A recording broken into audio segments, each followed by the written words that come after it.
Happiness. It's what we all seek, yet so many of us feel like it's always just out of reach. For most, it feels like running toward a finish line that keeps moving. We fill our days with distractions, chasing success, approval, and material comforts, only to find that something still feels incomplete. That persistent feeling of almost but not quite weighs us down, leaving us wondering, is happiness even possible? The truth is, the way most of us approach happiness often pulls us further away from it. The more we chase, the more it seems to slip through our grasp. The harder we cling to expectations, the more bitter our disappointments feel. The louder we seek validation, the emptier the applause becomes. Yet there's a different path, a quieter, deeper way of finding joy that doesn't rely on fleeting achievements or others' approval. It's not an easy path. It asks you to look at life in ways that might feel uncomfortable at first, challenging beliefs you've held for years. But when these truths are embraced, they have the power to change everything.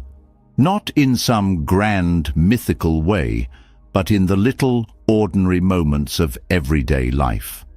Here's a story that captures what this journey looks like, one that might feel familiar, no matter where you are in life. Mia and Arjun had been inseparable since childhood. Growing up in the same neighborhood, they spent endless summers together, sharing secrets and dreams beneath the stars. Their friendship was the kind you'd imagine would last forever. As they grew older, their paths began to diverge. Mia moved to the city, diving headfirst into a fast-paced life filled with big ambitions. Her world revolved around deadlines, promotions, and presenting the perfect image to the world. Meanwhile, Arjun stayed closer to home, finding joy in teaching at the local school and spending quiet evenings with his family. Though their lives looked different, they remained in touch through occasional texts, calls, and the rare meetup. Over time, cracks began to form in their once unshakable bond. Mia, driven by her desire to achieve more, often found herself envying Arjun's apparent calm and simplicity. She couldn't understand how he seemed so content with a life that, to her, lacked ambition. Arjun, on the other hand, couldn't help but feel baffled by Mia's endless striving. To him, it seemed like she was running a race with no finish line, constantly chasing something she could never catch. One day, everything shifted. Mia's company announced layoffs, and her name was on the list. It was a devastating blow. For years, her identity had been tied to her job and her achievements. Without them, she felt lost, as though the ground beneath her had disappeared. Arjun's challenge was less visible, but just as profound. One of his favorite students, whom he'd mentored for years, moved away unexpectedly. It left him questioning whether his work had any lasting meaning. For the first time, he wondered if the life he'd built was enough. When they met again, it wasn't over cheerful coffee or a celebratory meal, but in the quiet of a park, their faces heavy with unspoken struggles. Mia, usually so composed, looked tired and uncertain.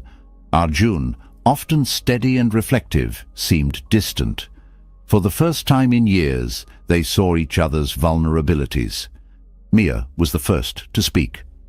"I feel like I've lost everything," she said quietly. "My job, my confidence, my sense of who I am. I thought I'd be happy if I worked hard enough, but now I'm not sure what happiness even means." Arjun paused before responding. "I've been wondering the same thing," he admitted. "I keep thinking, am I doing enough? Am I making a difference? But maybe that's the problem. I've been measuring my life by expectations instead of just living it." In that moment, something shifted. Instead of judging or comparing, they simply listened to one another. Their shared honesty created a space for something they hadn't felt in a long time: connection. Over the weeks that followed, their conversations became a source of reflection. Both began to uncover truths they hadn't fully faced before. And though these truths weren't always easy, they held the key to a deeper sense of peace. Mia realized how much of her suffering came from seeing herself as the center of everything. She had been carrying the weight of thinking the world owed her something for all her efforts. Letting go of that mindset wasn't easy, but it freed her to see her struggles not as personal failures, but as part of the ebb and flow of life. Arjun came to understand that his quiet need for validation had been holding him back. He had always found joy in teaching, but his constant questioning of whether he was enough had clouded his perspective. By focusing less on what others thought, he rediscovered the meaning in what he was already doing. Both of them began to see that suffering is simply part of the human experience. It's not a punishment or a flaw in the system. It's a thread woven into life's fabric. Instead of resisting it, they started learning to move with it. This shift didn't make their challenges disappear, but it gave them the strength to face them without resentment. Mia, once consumed by a need for approval, began to live more authentically. She no longer built her identity around what others thought.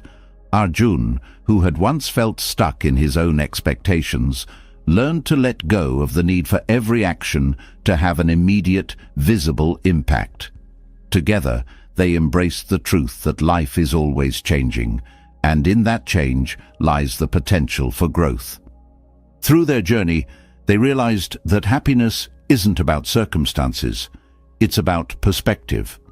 It's not found in what you achieve or acquire, but in how you choose to approach each day.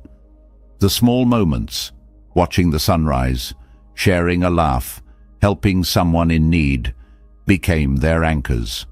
These weren't grand gestures, but they carried a quiet power that transformed their lives. Their story isn't about extraordinary people or miraculous transformations. It's about ordinary lives, shaped by the willingness to face life's uncomfortable truths. It's about stepping back from the chaos of what we're told will make us happy and discovering a simpler, more grounded way to live. The lessons they learned aren't reserved for a chosen few. They're available to anyone who's ready to let go of what isn't serving them and embrace a new way of seeing the world. It's not always easy, but it's worth it. Life will always have its challenges, its ups and downs. But in the quiet moments, in the space between the noise, there's an opportunity to choose differently, to step away from the chase and toward a life that feels more whole. This isn't about fixing everything or achieving perfection. It's about finding peace in the imperfection, about reconnecting with what really matters, and about discovering that happiness isn't something you find. It's something you create, one small choice at a time.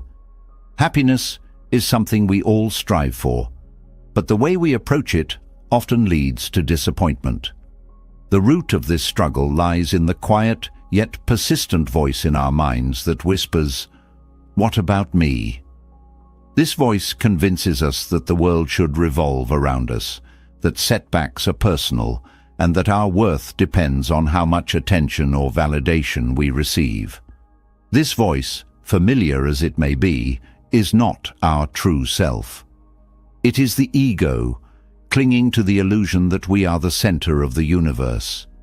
Yet, when we step away from this illusion, everything begins to change. The ego thrives on the idea of a fixed self, a story we tell ourselves about who we are.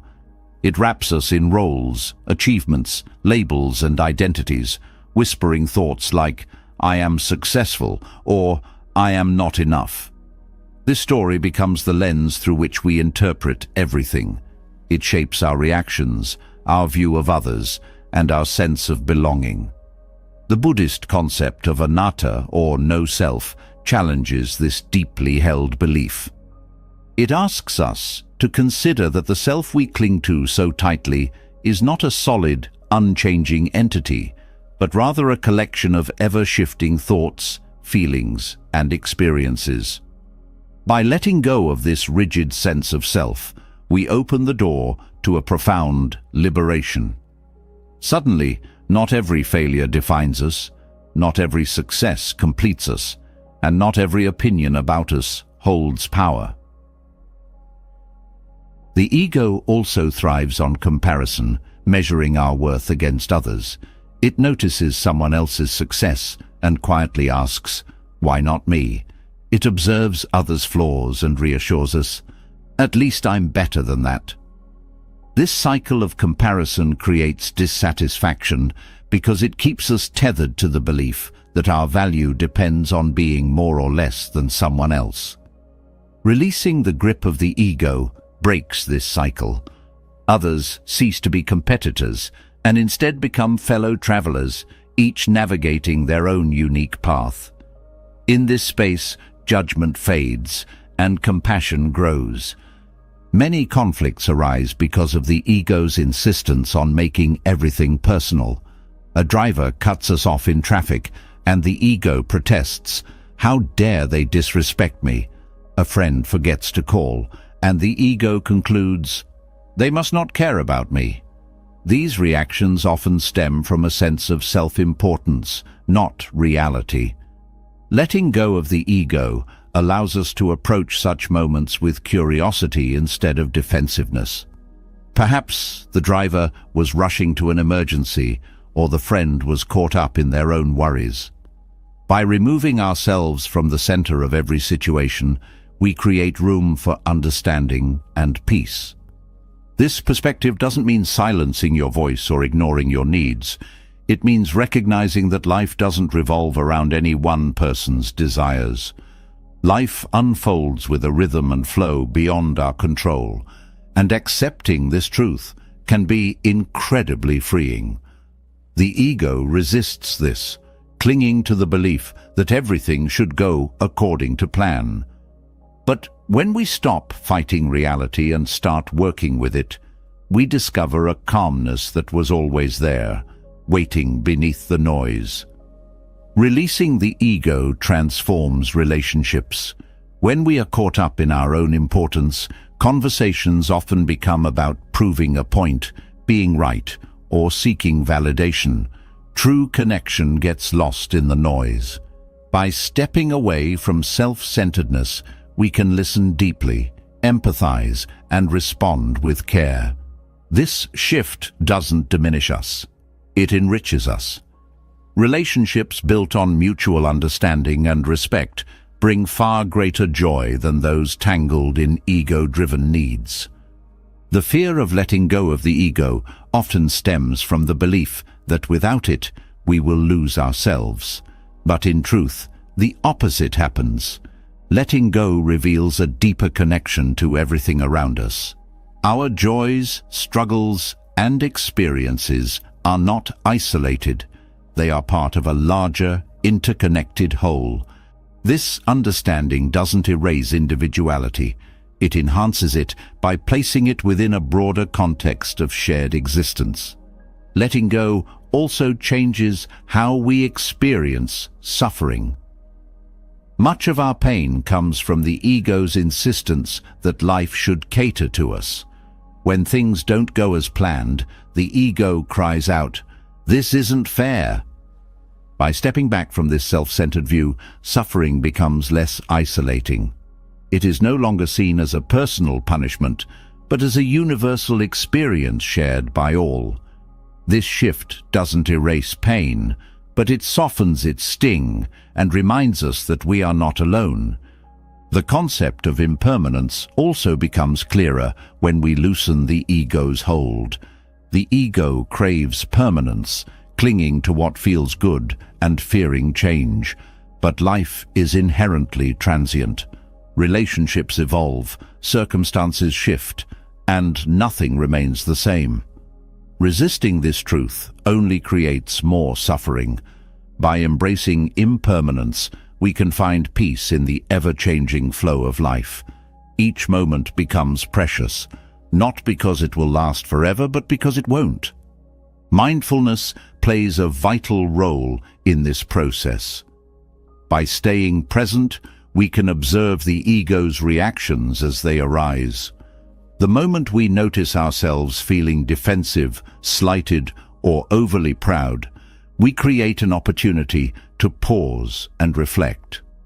These moments of awareness weaken the ego's grip and open the door to a more grounded and peaceful way of being.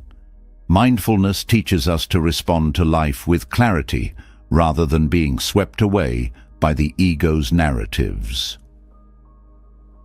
The practice of letting go also deepens our appreciation for the world around us. Without the constant chatter of self-centered thoughts, the beauty of life becomes more apparent.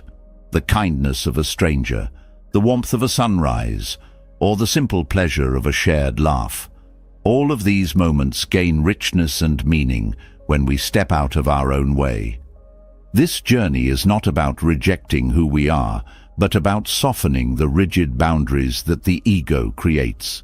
It's about recognizing that the self is not a fixed entity, but a fluid and ever-evolving process. It's about seeing life not as something that happens to us, but as something we are intrinsically a part of. This shift requires patience and compassion. It is not a one-time revelation, but a daily practice of choosing awareness over automatic reactions. As we let go, fear begins to fade. What once felt like losing control now feels like gaining freedom. The walls the ego builds, walls that separate us from others and from life itself, start to crumble. In their place, we find openness, connection, and peace. This isn't a journey toward perfection or enlightenment in some distant sense. It's a journey toward wholeness, toward embracing life as it is, and toward discovering that happiness was never something to chase. It was always waiting, just beyond the grasp of the ego. When we step away from the ego's grip, life begins to reveal itself in a new light. We start seeing our place in the larger flow of existence, realizing that the world doesn't revolve around our desires and fears.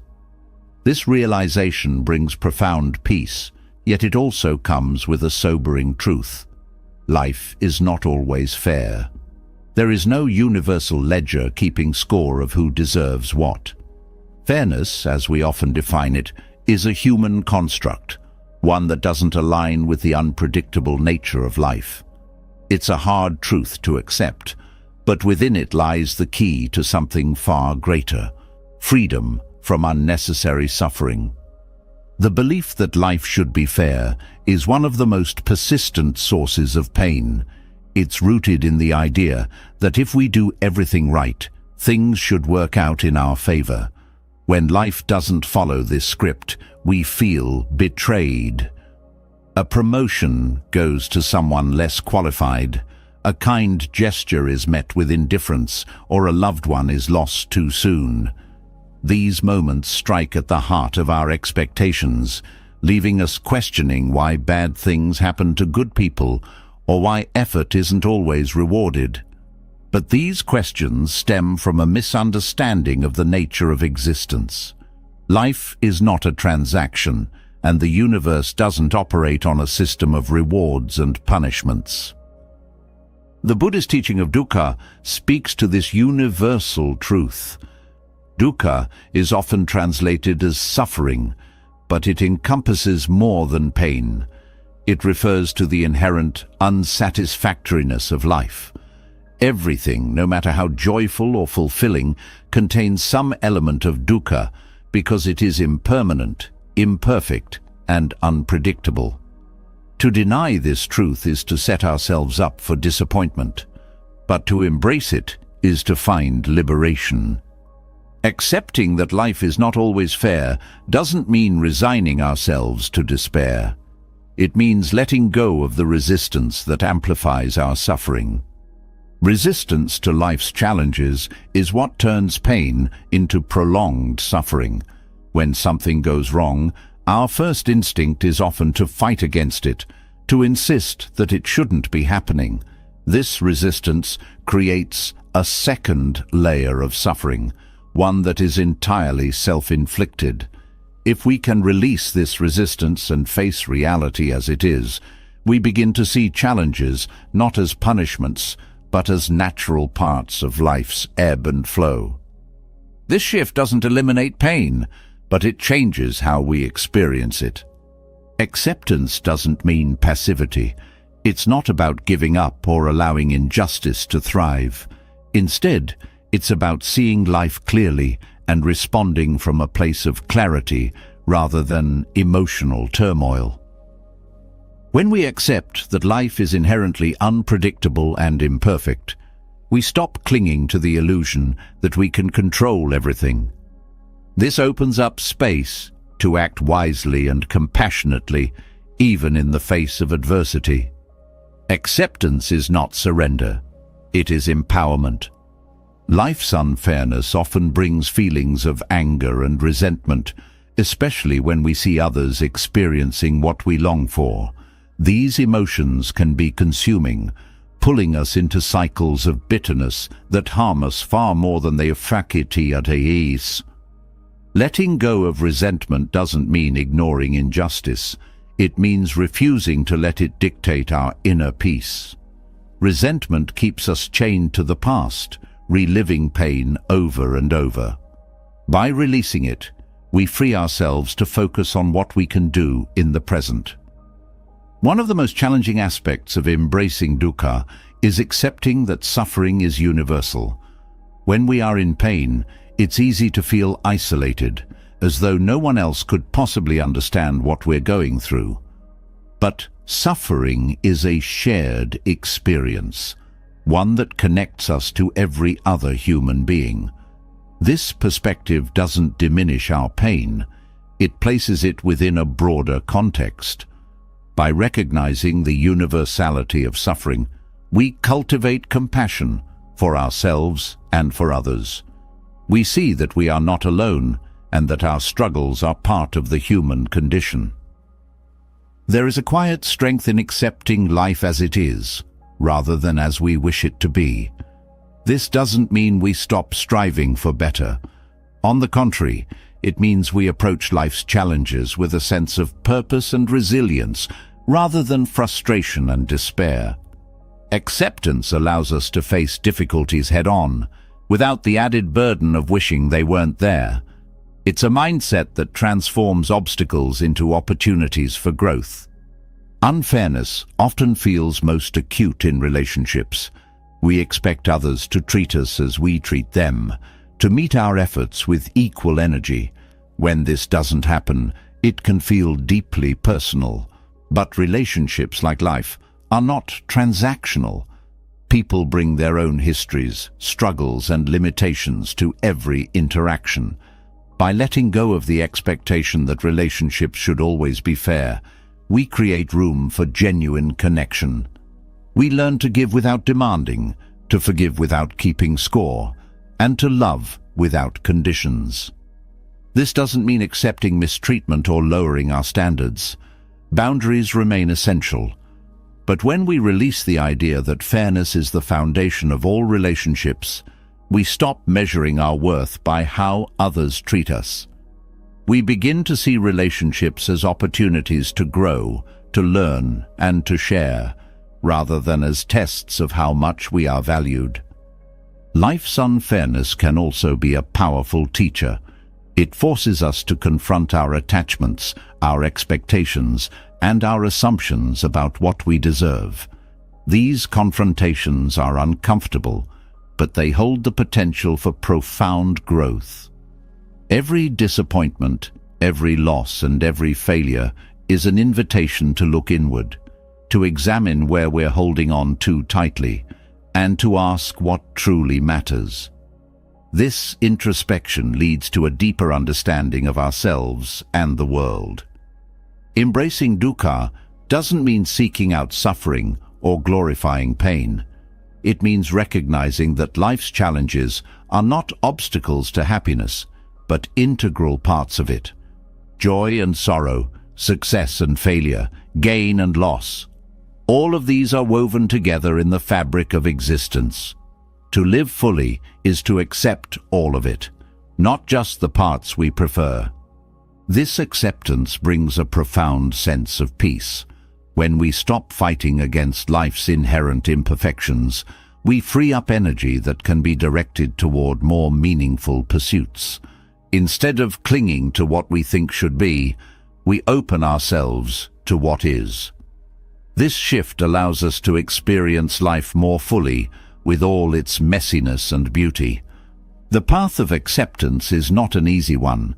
It requires us to let go of deeply ingrained beliefs about fairness, control, and deservingness.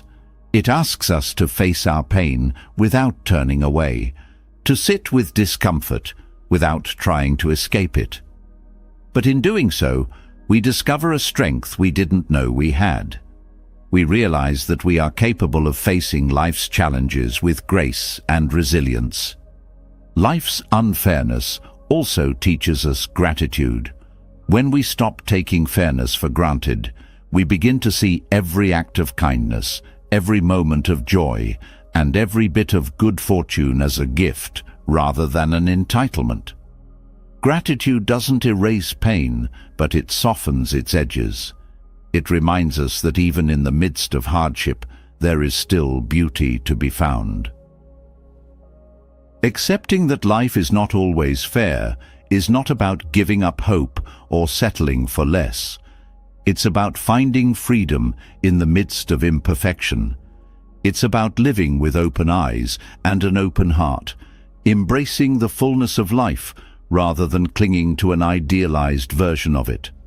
This acceptance doesn't make life easier, but it makes it richer, more meaningful, and ultimately more peaceful. It allows us to stop asking, "Why me?" and start asking, "What now?" In that question lies the key to moving forward, not with resistance, but with grace. Accepting that life is not always fair is a profound act of courage. It teaches us to release expectations and embrace reality as it is, not as we wish it to be. Yet, even as we find peace with the unpredictability of life, another challenge waits: the deep and often hidden craving for approval. This need to be liked, admired, and validated shapes so much of what we do. It dictates our choices, influences our relationships, and without us realizing, binds us to a cycle of insecurity. Letting go of this craving is not about rejecting connection, but about freeing yourself to live authentically. The need for approval is deeply ingrained in human nature. From childhood, we learn to seek praise from parents, teachers, and peers. Over time, this need evolves into a powerful force that governs how we act, speak, and present ourselves. It's why we hesitate to voice unpopular opinions, why we fear rejection, and why the thought of being disliked can feel unbearable. The craving for approval is often disguised as a desire to connect, but in truth, it is a barrier to genuine relationships. When we prioritize being liked over being authentic, we lose sight of who we really are. The quest for external validation creates a constant tension. It compels us to mold ourselves into versions we think others will accept, even if it means compromising our values or suppressing our true feelings. This performance drains us, leaving us perpetually anxious about how we're perceived. The approval we receive feels hollow because it's directed at a facade, not at who we truly are. By detaching from the need for validation, we break free from this exhausting cycle and open the door to real connection. Letting go of craving approval doesn't mean rejecting relationships or becoming indifferent to others' opinions. It means shifting the foundation of your self-worth from external to internal. When your sense of value comes from within, you're no longer at the mercy of others' judgments. Their praise or criticism may still affect you, but it won't define you. This inner strength allows you to navigate relationships with greater confidence and clarity. Craving approval often stems from fear of rejection, judgment, or loneliness. These fears keep us tethered to the idea that we need others' acceptance to feel complete. But rejection is not a reflection of your worth. It's a reflection of compatibility. Not everyone will resonate with who you are, and that's okay. When you let go of the need for universal approval, you free yourself to connect with those who truly align with your values and energy. Authenticity is one of the most powerful byproducts of releasing the need for validation. When you stop tailoring your actions to gain approval, you start living in alignment with your true self. This authenticity attracts people who appreciate you for who you are, not for who you're pretending to be. Relationships built on authenticity are more meaningful and fulfilling because they are rooted in mutual respect and understanding. The process of detaching from approval begins with self-awareness. Pay attention to the moments when you feel compelled to seek validation. Notice how it shapes your words and actions. This awareness is not about judgment, but about understanding the patterns that drive your behavior. Once you recognize these patterns, you can begin to challenge them. Ask yourself why others' opinions carry so much weight. Often you'll find that the answer lies in old insecurities or learned beliefs that no longer serve you. Another key to letting go of craving approval is embracing vulnerability. When you allow yourself to be seen as you are, imperfections and all, you create space for deeper connections. Vulnerability is not weakness. It's the courage to show up authentically, even when there's a risk of rejection. Paradoxically, this openness often inspires trust and admiration because it resonates with the shared humanity in all of us. Craving approval also limits your growth. When you focus on pleasing others, you avoid risks and challenges that might invite criticism. But growth requires stepping outside your comfort zone, making mistakes, and learning from them. By detaching from the need for validation, you give yourself permission to explore, experiment, and evolve without fear of what others might think. Releasing the need for approval involves re-examining your relationships. Some connections may be built entirely on the pursuit of validation, and these can feel draining or unbalanced. As you shift away from seeking approval, you may find that some relationships naturally fade. While this can be painful, it creates space for connections that are more genuine and aligned with who you are becoming. This shift also extends to how you give approval. When you no longer crave validation, you're less likely to offer it as a tool for manipulation or control. Instead, your appreciation becomes a sincere expression of care and support. This shift enriches your interactions and deepens your bonds with others. Letting go of craving approval doesn't mean becoming impervious to feedback. Constructive criticism is valuable because it helps you grow and refine your understanding of yourself. The difference is that when you're not attached to others' approval, you can discern which feedback is helpful and which is not. You can listen without internalizing every comment as a measure of your worth. The freedom that comes from releasing the need for approval is transformative. You begin to live with greater authenticity, courage, and joy. Your relationships improve because they are no longer based on performance, but on genuine connection. You discover that your worth is not something that others bestow upon you. It is something that already exists within you. As you let go of craving approval, you also find greater peace in disagreement. You no longer feel the need to prove yourself or win others over. This doesn't mean becoming passive or indifferent. It means choosing your battles wisely and recognizing that some differences are not meant to be resolved. This acceptance allows you to focus on what truly matters and to invest your energy in relationships and pursuits that align with your values. The journey of detaching from external validation is not about isolating yourself or rejecting community. It's about creating a solid foundation of self-worth so that your connections with others are not driven by need, but by choice. It's about embracing the freedom to be yourself and allowing others the same freedom. This mutual respect fosters deeper, more meaningful interactions. Letting go of the need for approval is a process, one that requires patience and compassion. It's not about flipping a switch, but about gradually shifting your perspective and habits.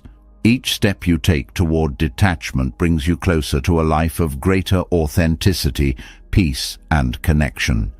It allows you to reclaim your power and live in alignment with your true self. Letting go of the need for approval unlocks a profound sense of freedom. It allows relationships to flourish authentically and creates space for personal growth unburdened by external judgment. Yet, as you step into this newfound authenticity, another truth comes into sharp focus. Everything is subject to change. Nothing remains fixed or permanent. This truth, though uncomfortable, carries immense power. It challenges us to release attachment and embrace the flow of life. When we stop clinging to what is slipping away or resisting what is unfolding, we open the door to transformation and joy. The truth of impermanence, known in Buddhism as anicca, is one of the most fundamental realities of existence. It touches every part of life, our relationships, our achievements, and even the bodies we inhabit. At first glance, this truth can feel unsettling. The idea that everything we hold dear will eventually change or fade can stir a deep sense of loss. But within this impermanence lies a gift, the opportunity to grow, adapt, and discover a profound connection to the present moment. Clinging to the illusion of permanence creates unnecessary suffering. When we resist the natural flow of change, we expend enormous energy trying to hold on to what cannot be held. We cling to relationships, possessions, and identities, hoping they will provide lasting security or happiness.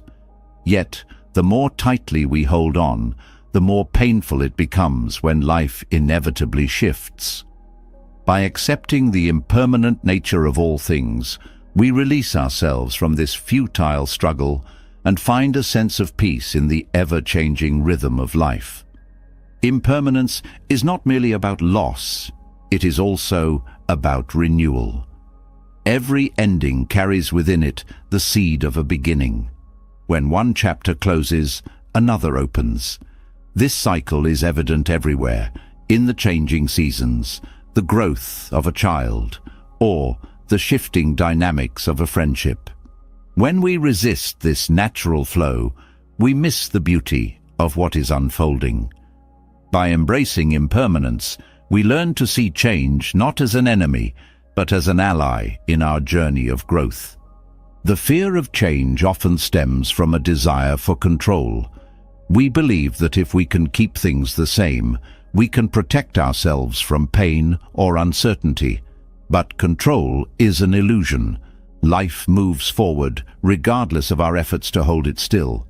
This realization is not a call to despair, but an invitation to surrender. Surrendering to the flow of life doesn't mean giving up. It means engaging with what is, rather than struggling against it. It means trusting that, even in the face of uncertainty, there is a deeper wisdom at work.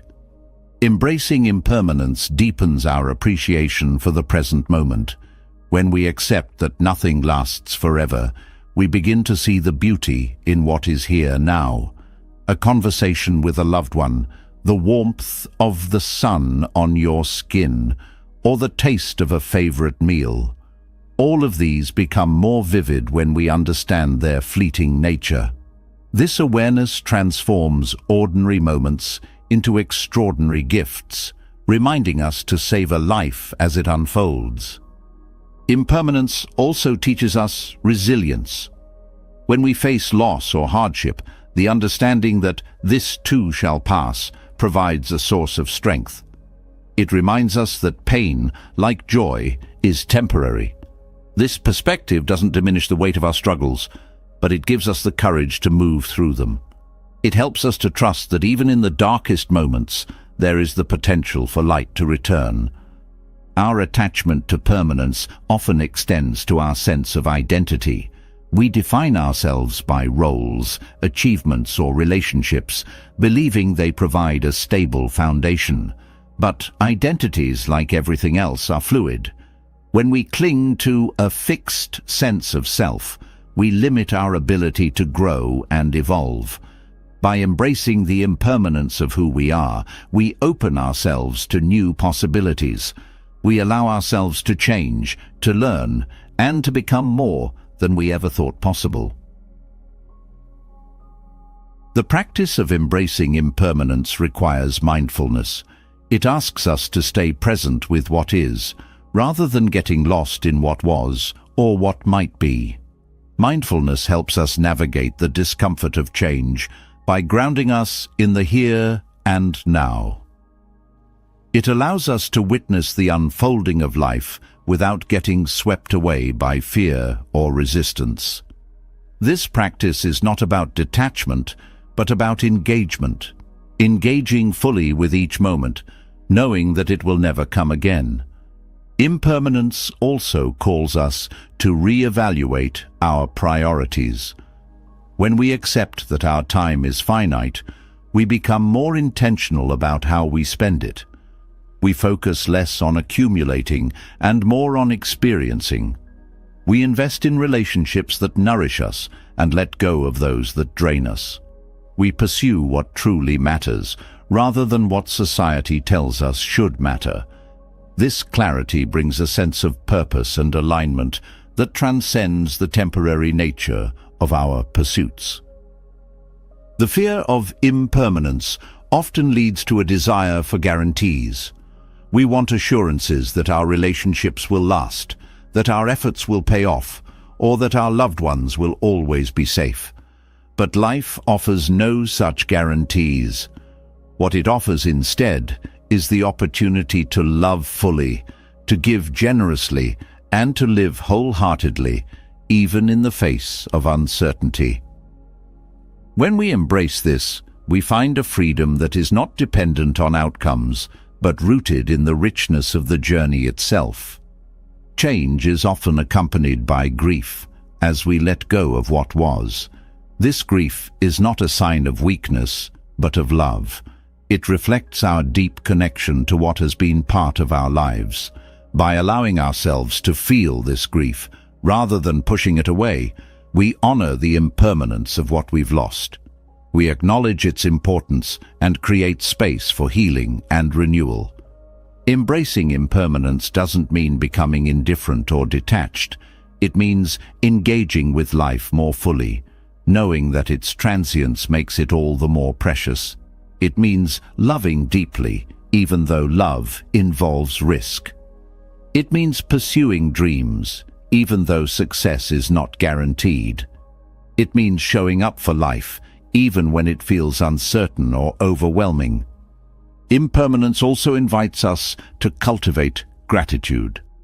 When we recognize that nothing is permanent, we begin to see the extraordinary in the ordinary. We become grateful for the people, experiences, and opportunities that come into our lives, even if only for a moment. Gratitude doesn't erase the pain of loss, but it helps us hold it alongside the joy of what has been. The truth of impermanence challenges us to release attachment, not just to things or people, but to outcomes and expectations. Attachment creates tension because it ties our happiness to something outside of ourselves. When we release this attachment, we find a sense of freedom that is not dependent on external circumstances. This doesn't mean we stop caring. It means we care without clinging. We love without possessing.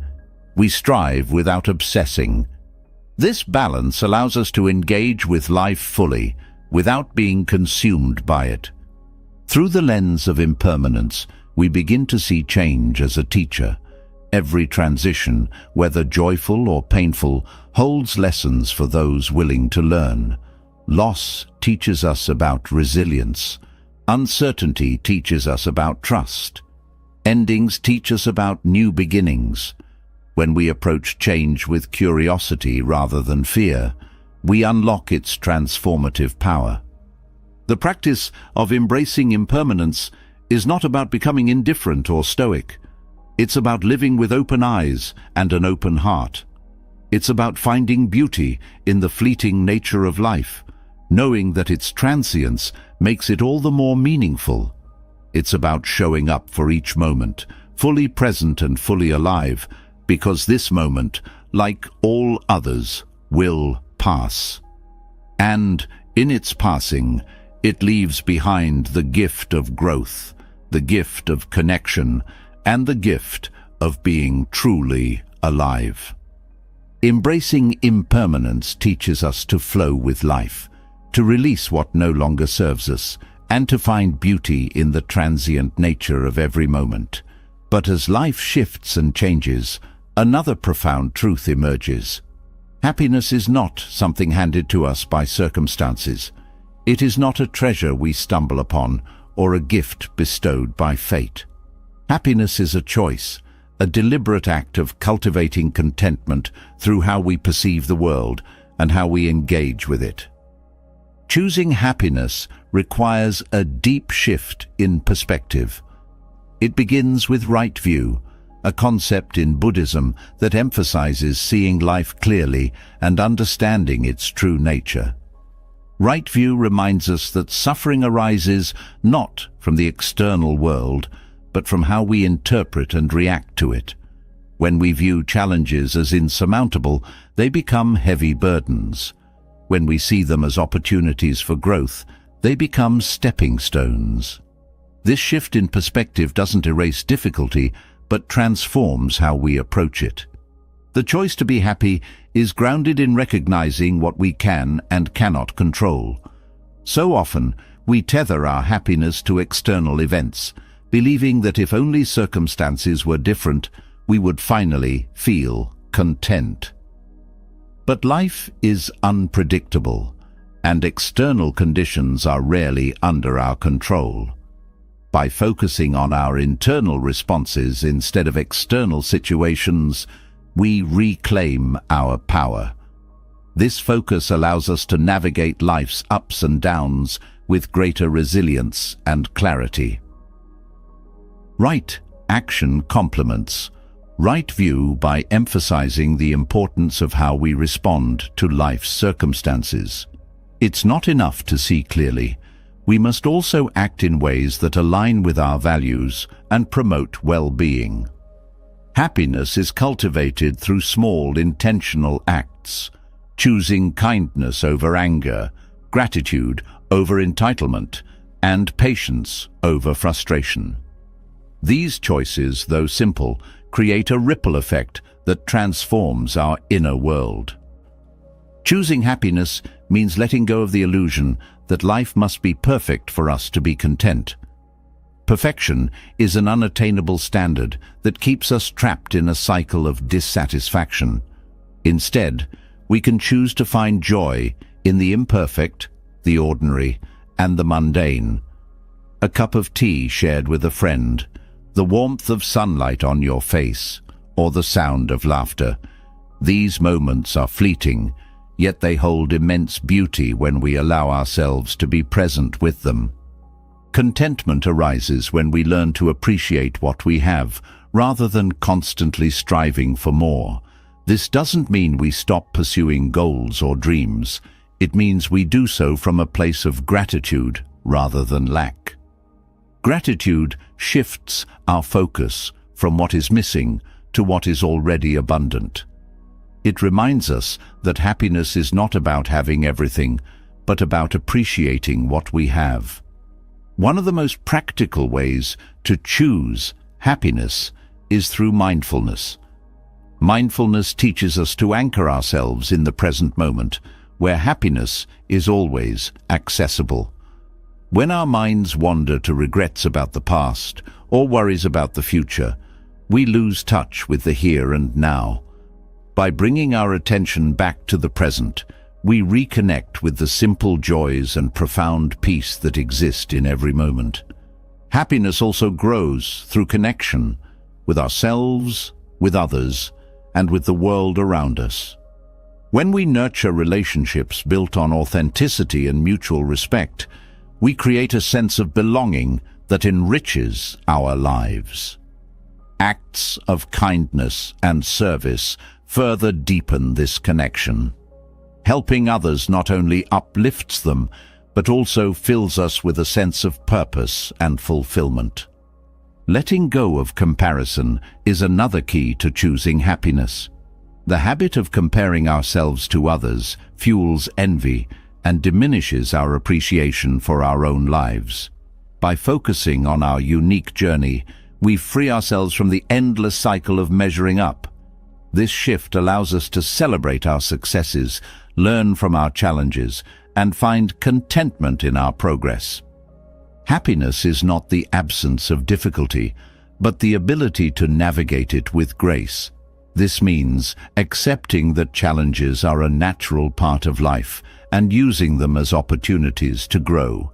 When we view difficulties as teachers rather than obstacles, we transform adversity into resilience. This resilience becomes a foundation upon which lasting happiness is built. Choosing happiness requires us to align our actions with our values. When our actions reflect what truly matters to us, we experience a sense of harmony and fulfillment. This alignment might mean prioritizing time with loved ones, pursuing meaningful work, or taking care of our health. It's not about grand gestures, but about consistent, intentional choices that bring us closer to what we value most. Happiness also flourishes when we release the need for external validation. When our sense of worth depends on others' opinions, we hand over our power. True contentment comes from knowing that we are enough, just as we are. This self-acceptance creates a stable foundation for happiness that isn't shaken by external circumstances. Forgiveness is another powerful tool for cultivating happiness. Holding on to resentment and anger weighs us down, keeping us tied to past pain. Forgiveness doesn't mean condoning harm, but choosing to free ourselves from its grip.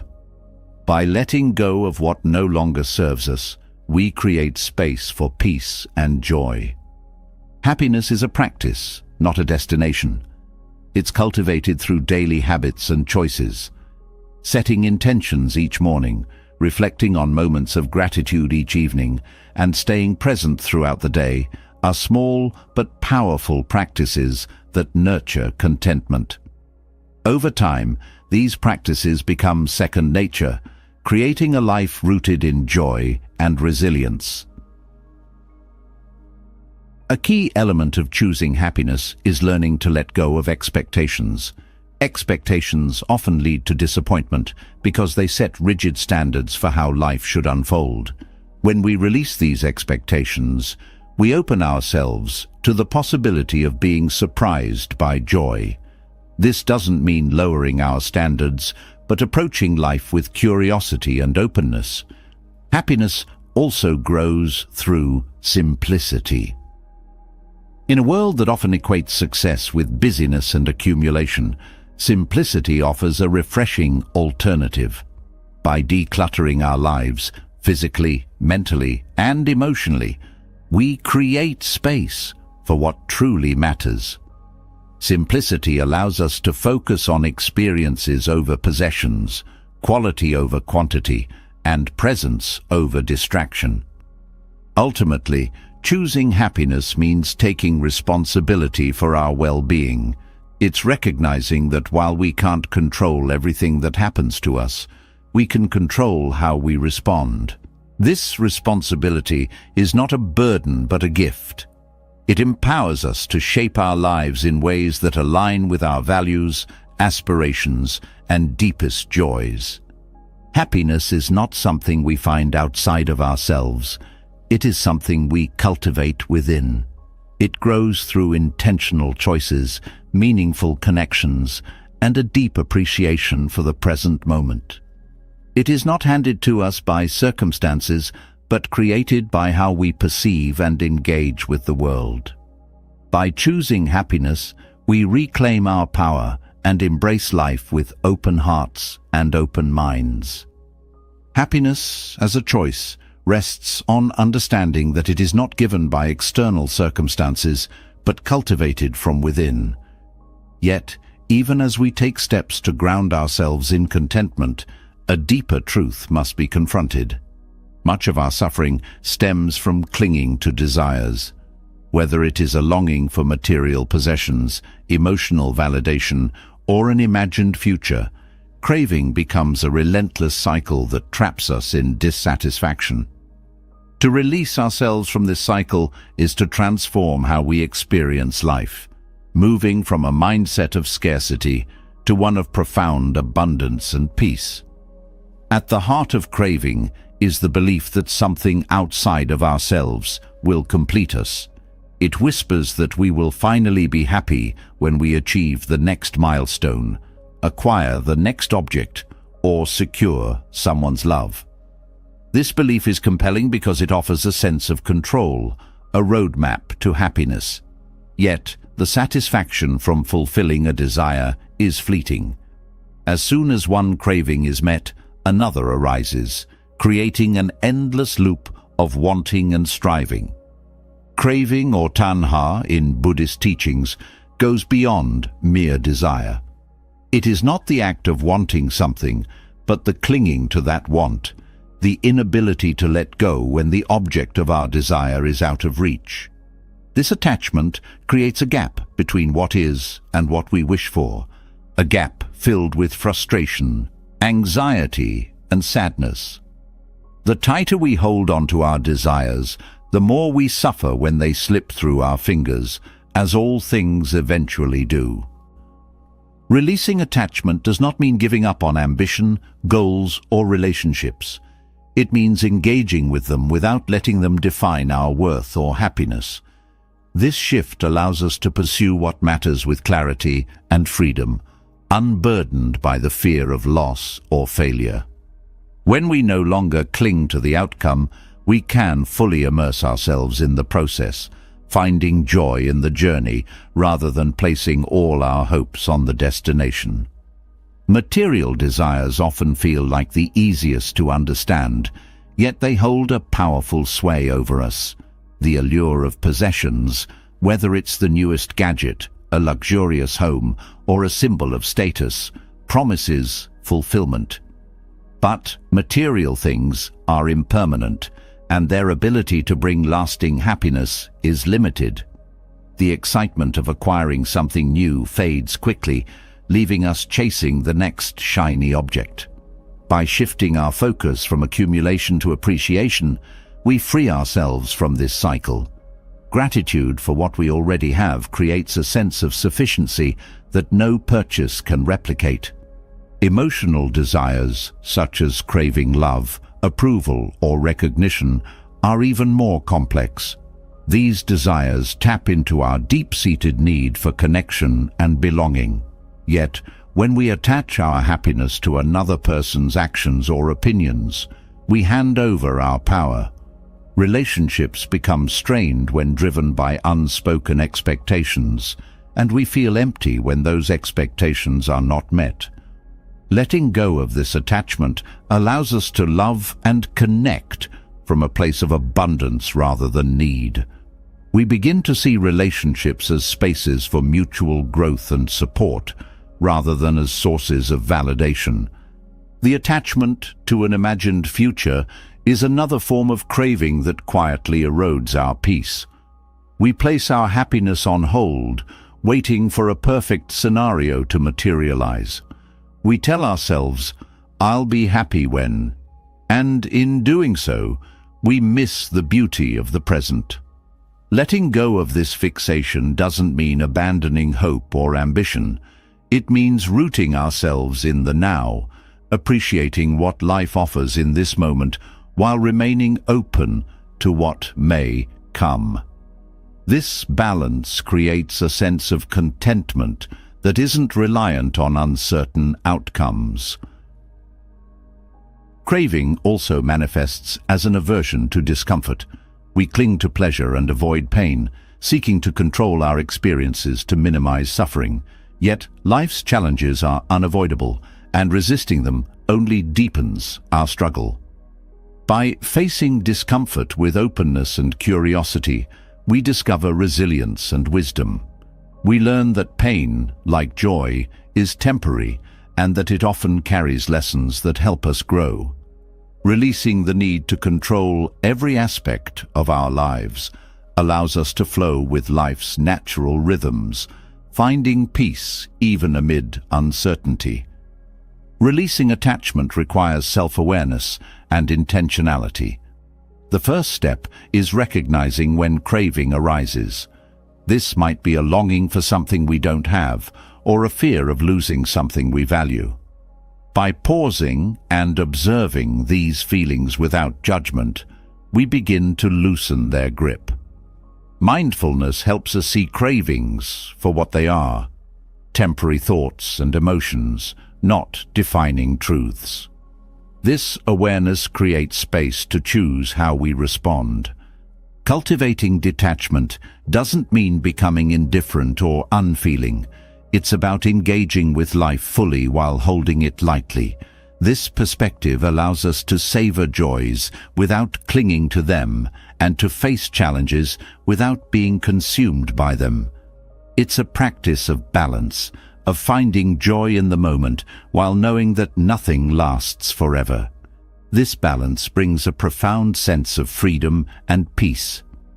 One way to practice detachment is by focusing on what we can give rather than what we can get. When we shift our attention from self-centered desires to acts of kindness and generosity, we break the cycle of craving. Helping others not only benefits them, but also fills us with a sense of purpose and connection. It reminds us that our true fulfillment lies not in acquiring, but in sharing. Releasing attachment also invites us to simplify our lives. The more we accumulate, whether it's possessions, commitments, or expectations, the heavier our burdens become. Simplifying doesn't mean giving up everything. It means prioritizing what truly matters. This clarity creates space for experiences, relationships, and practices that bring genuine joy and fulfillment. Craving often stems from a fear of lack, the belief that we are not enough or that life is not enough as it is. This fear drives us to seek external solutions to internal insecurities. By addressing this fear with compassion and self-acceptance, we begin to heal the root of craving. We learn to trust that we are whole, that our worth is inherent, and that life's abundance is found not in having more, but in appreciating what already exists. The process of releasing craving is not a one-time event, but an ongoing practice. It requires patience, self-compassion, and a willingness to confront the parts of ourselves that resist letting go. Each moment of awareness, each small step toward detachment, strengthens our ability to live with greater freedom and peace. Over time, we discover that life's richness is not in what we hold on to, but in what we are willing to release. In letting go, we find that we already have everything we need. Releasing attachment to desires opens the door to freedom, allowing us to experience life with a sense of wholeness that is not tied to what we have or achieve. Yet, even as we let go of cravings, another subtle source of suffering remains: our expectations. Expectations shape how we perceive and interact with the world, quietly dictating how we believe things should unfold. When reality doesn't align with these mental blueprints, disappointment, frustration, and resentment often follow. Letting go of expectations is not about abandoning hope or ambition. It is about freeing ourselves from the rigidity that limits our peace and fulfillment. Expectations create a framework through which we attempt to control life's uncertainties. We expect others to act a certain way, situations to unfold according to our plans, and circumstances to deliver the outcomes we desire. These mental constructs give us a sense of stability, but they are inherently fragile. Life is dynamic, unpredictable, and complex, and reality rarely conforms perfectly to what we imagine. The clash between expectation and reality generates tension, leaving us caught in cycles of dissatisfaction. Letting go of expectations begins with awareness. Often, we hold expectations so tightly that we fail to recognize them for what they are: assumptions, not guarantees. By observing our thoughts and reactions, we can start to identify the expectations we carry. This process isn't about judgment, but about curiosity. Why do we expect certain outcomes?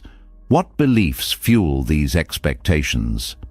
This self-awareness is the first step toward releasing the grip of unmet assumptions. One of the most significant ways expectations shape our lives is through relationships. We expect loved ones to understand our needs, colleagues to appreciate our contributions, and strangers to treat us with courtesy. When these expectations aren't met, it feels personal, as though something has been taken from us. But people bring their own histories, struggles, and perspectives to every interaction. By letting go of rigid expectations, we create space for genuine connection. We stop demanding that others fit into our mold and start appreciating them for who they truly are. The shift of see may me antumti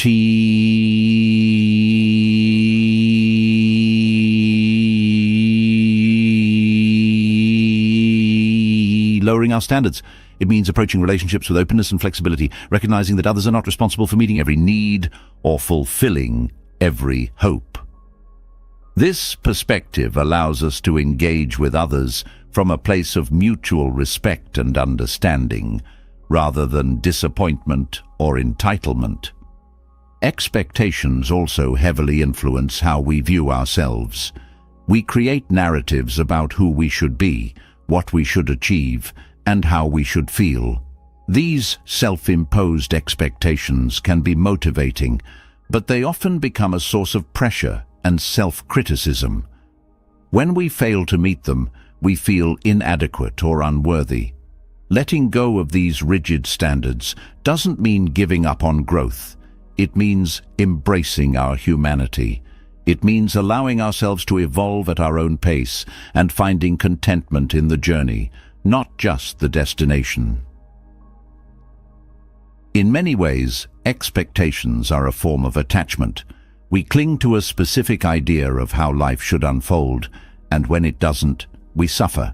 Releasing expectations requires a willingness to trust in life's unpredictability. This trust doesn't erase challenges or disappointments, but it changes how we experience them. Instead of resisting reality, we learn to move with it, finding opportunities for growth and discovery in even the most unexpected outcomes. Letting go of expectations also deepens our ability to live in the present.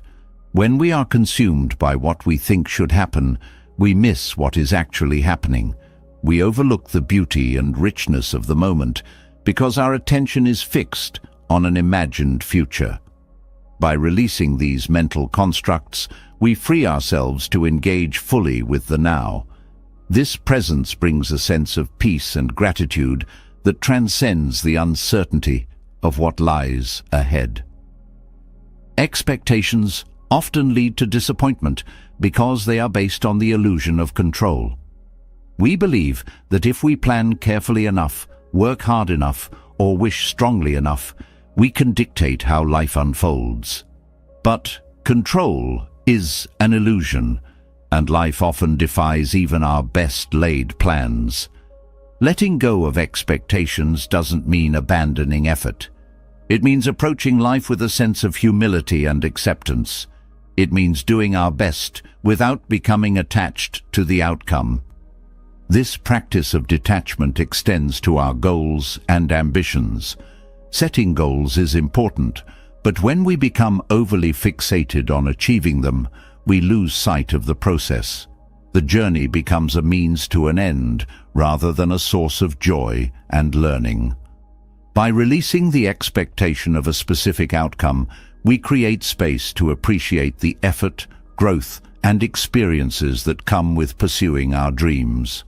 This shift transforms ambition from a source of stress to a source of fulfillment. Another area where expectations often create tension is in how we approach change. We expect life to remain stable, but change is inevitable. By clinging to the expectation of permanence, we resist the natural flow of life, creating unnecessary suffering. Letting go of these expectations allows us to embrace change as an opportunity rather than a threat. It helps us see that every ending carries the seed of a new beginning, and every challenge is an invitation to grow. Letting go of expectations also fosters resilience. When we release the need for life to conform to our plans, we become more adaptable. Disappointments and setbacks still occur, but they no longer define our happiness or sense of self. Instead, they become moments of reflection and growth, opportunities to recalibrate and move forward with greater clarity and strength. This practice doesn't mean giving up on hope or becoming indifferent. Hope is a powerful force that inspires and motivates us. The difference is that hope is rooted in possibility, while expectations demand certainty. By focusing on hope rather than rigid assumptions, we remain open to life's surprises and adaptable in the face of its challenges. Releasing expectations also deepens our sense of gratitude. When we stop fixating on what we think should happen, we begin to appreciate what is. Gratitude shifts our perspective from lack to abundance, reminding us of the gifts and opportunities that already exist in our lives. This doesn't mean ignoring difficulties, but holding them alongside the beauty and joy that are also present. Letting go of expectations is not about lowering standards or abandoning aspirations. It's about approaching life with a sense of openness and flexibility, recognizing that reality is often more complex and nuanced than our mental constructs.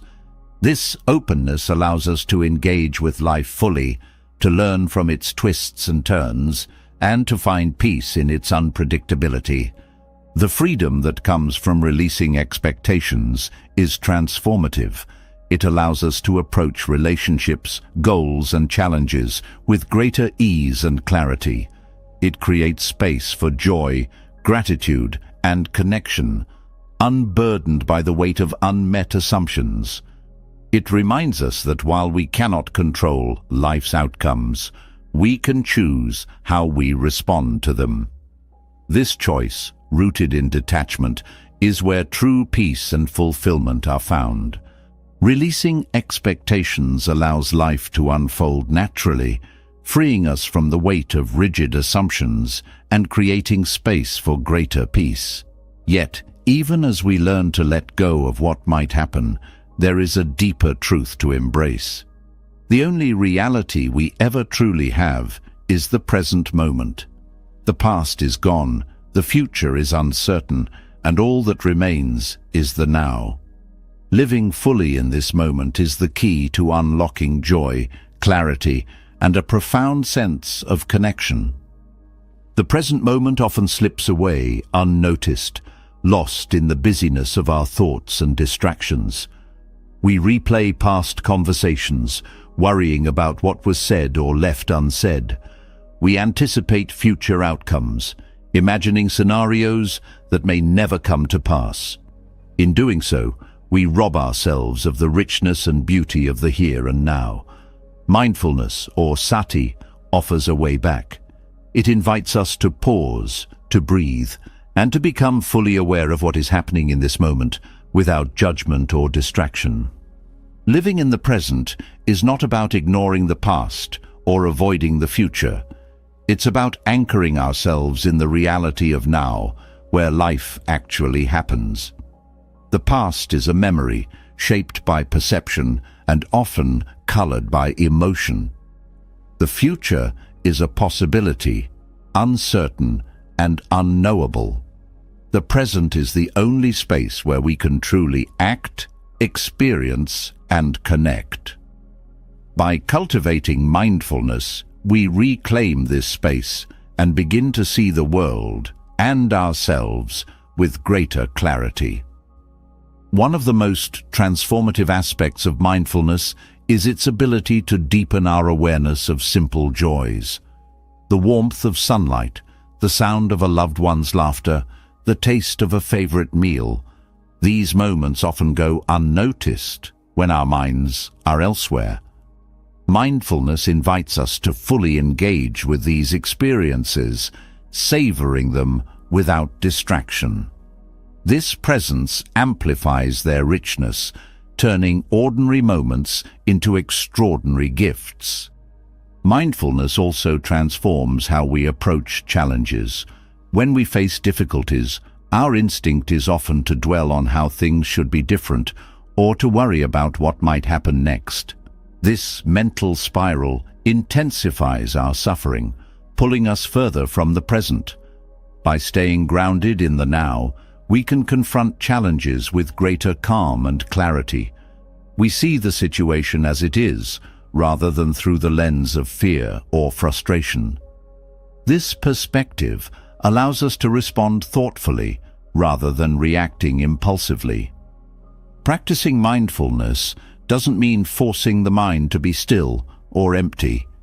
It means observing thoughts, feelings, and sensations as they arise, without clinging to them or pushing them away. This practice cultivates a sense of spaciousness, where we are no longer caught up in the constant stream of mental chatter. We begin to see thoughts for what they are: temporary, fleeting, and often disconnected from reality. This awareness breaks their hold on us, creating room for peace and clarity. Mindfulness is not limited to meditation. It can be woven into every aspect of daily life. Whether you're walking, eating, or having a conversation, mindfulness invites you to be fully present. This presence deepens your connection to the activity and to those around you. It allows you to listen more attentively, speak more thoughtfully, and act more intentionally. Over time, mindfulness becomes a way of living, enriching even the simplest moments. One of the greatest gifts of mindfulness is its ability to quiet the mind. In a world filled with noise and distraction, the ability to pause and focus on the present is a rare and precious skill. This quietness doesn't mean silence. It means being attuned to what truly matters. It means noticing the subtle beauty of life, the kindness of a stranger, or the stillness of a quiet moment. This awareness creates a sense of gratitude and wonder that transcends the chaos of daily life. Mindfulness also helps us break free from the grip of negative emotions. When we feel anger, sadness, or fear, Our instinct is often to resist or suppress these feelings, but resistance only strengthens their hold. Mindfulness teaches us to approach emotions with curiosity and compassion, allowing them to arise and pass without judgment. This approach diffuses their intensity and reveals the underlying thoughts and beliefs that fuel them. By understanding these patterns, we gain the freedom to choose how we respond. The practice of mindfulness also deepens our sense of connection to others. When we are fully present, we can truly see and hear those around us. We notice their expressions, their tone, and their emotions, creating a space for empathy and understanding. This presence fosters deeper, more meaningful relationships, where both parties feel valued and heard. Mindfulness is also a powerful tool for managing stress. Much of our stress comes from worrying about what might happen or regretting what has already occurred. These thoughts pull us out of the present, creating a sense of unease that feeds on itself. By returning to the here and now, we interrupt this cycle. We ground ourselves in what is real and tangible, finding stability even in the midst of uncertainty. The journey of mindfulness is not about achieving perfection, but about cultivating awareness. There will be moments when the mind wanders, when distractions pull us away, or when emotions feel overwhelming. These moments are not failures, but opportunities to practice. Each time we notice and gently return to the present, we strengthen our ability to stay grounded. Over time, this practice becomes a source of resilience and peace. Mindfulness also invites us to embrace impermanence. Each moment is unique, fleeting, and unrepeatable. By being present, we honor the transient nature of life, savoring its beauty without clinging to it. This perspective allows us to let go of what has passed and to approach the future with openness and curiosity. It reminds us that life is not a series of destinations, but a continuous flow of experiences. The practice of mindfulness is both simple and profound. It doesn't require special tools or settings, only a willingness to be present. Start with small moments. Pause before a meal to notice its colors and smells. Take a few deep breaths before responding to a difficult situation, or focus on the sensation of your feet on the ground as you walk. These practices, though small, create a foundation for deeper awareness and connection. Living in the present doesn't mean ignoring responsibilities or abandoning plans. It means approaching them with a sense of presence and purpose, fully engaging with what is in front of you. This presence enhances your focus, creativity, and decision-making, allowing you to navigate life with greater ease and effectiveness. Mindfulness transforms how we experience time. When we are fully present, time seems to slow down. Moments stretch out, rich with detail and meaning. This shift helps us appreciate life's fullness, even in its simplest forms. It reminds us that joy is not something to be chased, but something to be found right here, in the now. The practice of mindfulness is a lifelong journey.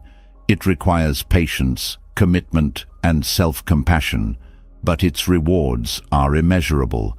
By anchoring ourselves in the present, we discover a depth of peace and joy that is not dependent on circumstances. We reconnect with the world, with others, and with ourselves in ways that are profound and transformative. Mindfulness is not just a practice, it is a way of being, a path to living fully and freely in the only moment we ever truly have, now. Living fully in the present moment reveals a depth of joy and clarity often hidden by the noise of distraction. It teaches us to appreciate the now, to let go of regrets and worries, and to reconnect with what truly matters. Yet, while mindfulness anchors us, achieving lasting happiness requires more than presence. It demands discipline. Happiness, as profound and fulfilling as it is not a passive state. It arises from deliberate actions, choices, and commitments. The Eightfold Path, a cornerstone of Buddhist practice, offers a practical guide for cultivating this disciplined approach to happiness. Happiness begins with right view, the understanding that life's challenges are inevitable but not insurmountable. This perspective shifts our focus from blaming external circumstances to recognizing the power we hold in shaping our reactions. Right view calls for clarity, seeing things as they truly are, rather than through the lens of desires or fears. This clarity fosters acceptance, helping us approach life with wisdom and balance. By aligning our thoughts with reality, we reduce the friction between expectations and experience, paving the way for a more peaceful existence. Right intention follows, urging us to approach life with purpose and sincerity. Our intentions shape our actions, and when they are rooted in kindness, compassion, and a commitment to growth, they create a foundation for enduring happiness. Right intention isn't about grand gestures. It's about small, consistent efforts to align our values with how we live each day. This discipline of intention keeps us grounded, ensuring that our choices reflect our deepest aspirations rather than fleeting impulses. Right speech emphasizes the power of words. What we say affects not only others, but also our inner peace. Words spoken with care and truthfulness build trust, strengthen relationships, and create harmony. On the other hand, careless or harmful speech breeds conflict and regret. Practicing right speech requires mindfulness, pausing before speaking, choosing words that uplift rather than harm, and refraining from gossip or negativity. This discipline fosters a sense of integrity, where our words become a reflection of our values. Right action focuses on how we conduct ourselves in the world. It calls for behavior that respects the well-being of others and aligns with ethical principles. Right action isn't about perfection. It's about striving to act with compassion, honesty, and responsibility. Whether it's helping a neighbor, choosing kindness in difficult moments, or simply living with integrity, our actions shape the quality of our lives. This discipline transforms ordinary tasks into opportunities to practice mindfulness and cultivate happiness. Right livelihood reminds us that how we earn a living matters. It encourages work that aligns with our values and contributes positively to the world. This principle doesn't necessarily mean finding the perfect job, but rather approaching our work with intention and care. Even in challenging or mundane roles, we can bring mindfulness and purpose, finding meaning in how we contribute to the greater good. This alignment between work and values creates a sense of fulfillment that transcends the daily grind. Right effort speaks to the discipline of balancing energy. It calls for avoiding extremes, neither being too lax nor overly rigid. Right effort involves cultivating habits that support our growth while letting go of those that hinder it. This principle reminds us that happiness requires consistent effort, not perfection. Whether it's committing to meditation, prioritizing health, or fostering positive relationships, the discipline of effort ensures that we stay aligned with our aspirations. Right. Mindfulness deepens our connection to the present.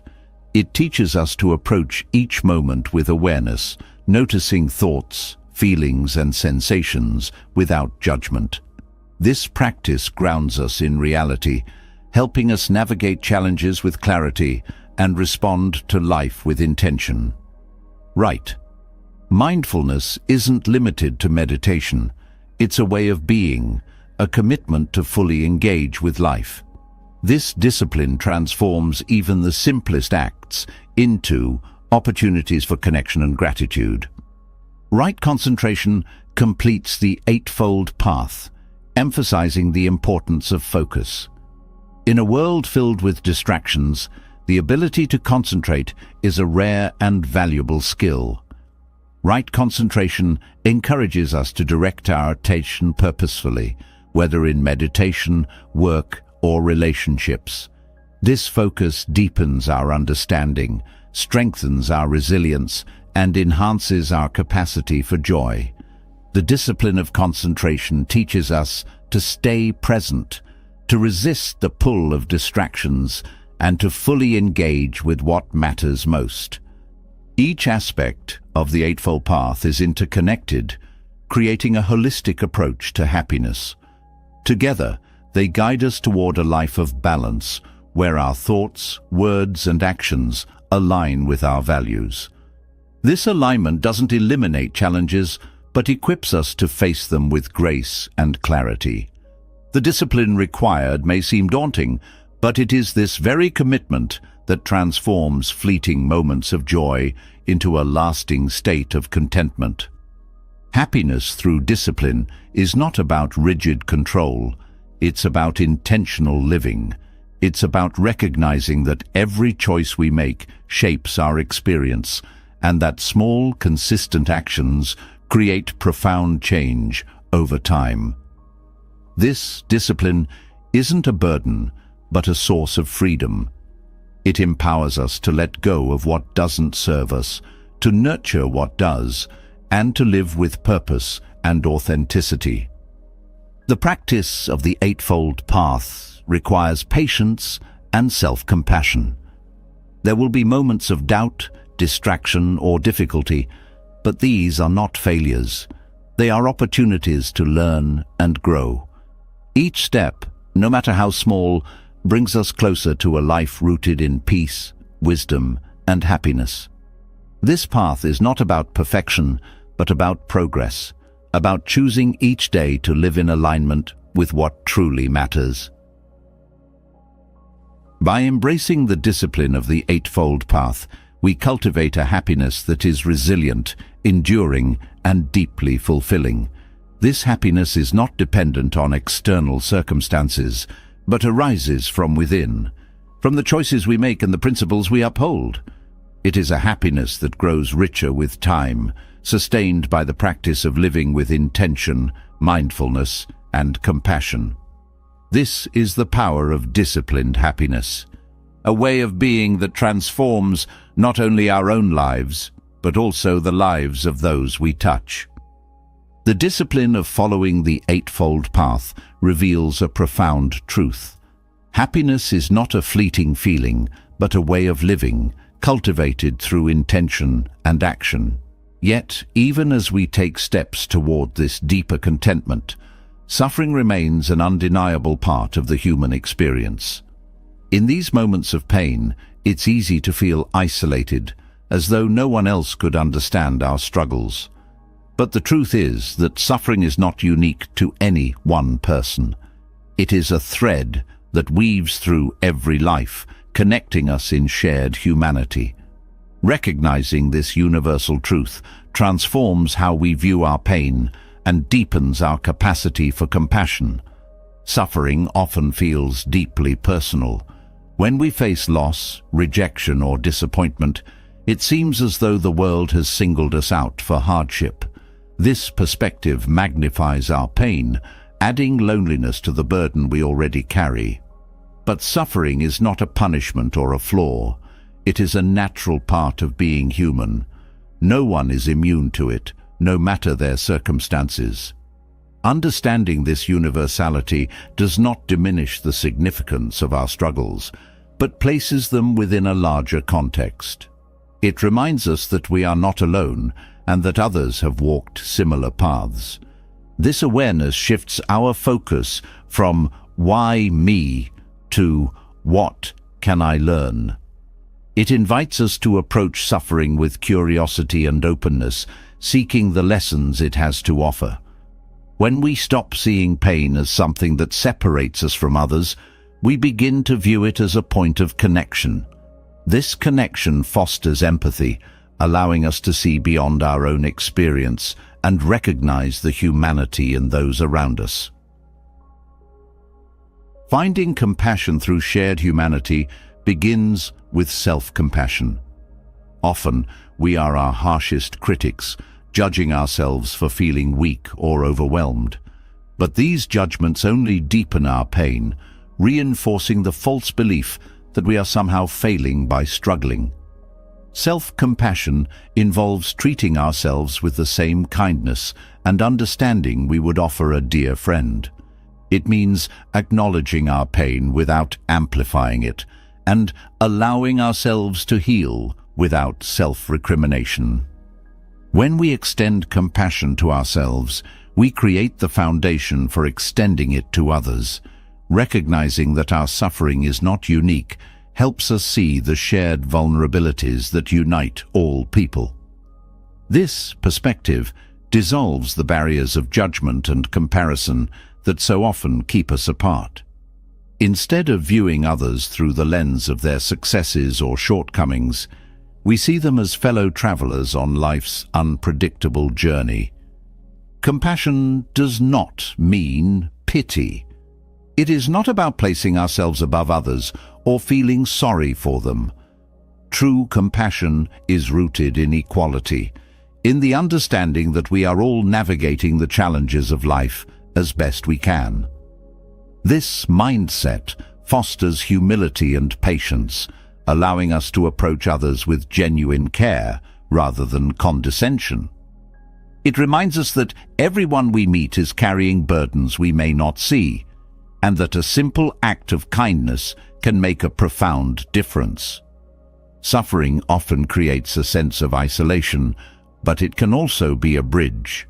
Sharing our experiences with others, whether through conversation, art, or community, allows us to connect on a deeper level.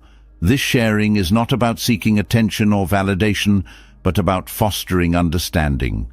When we open ourselves to others, we invite them to do the same, creating a space where healing and growth can occur. These connections remind us that we are not alone, and that together we are stronger.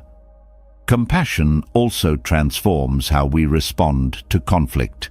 When someone acts out of anger or fear, it is often a reflection of their own pain.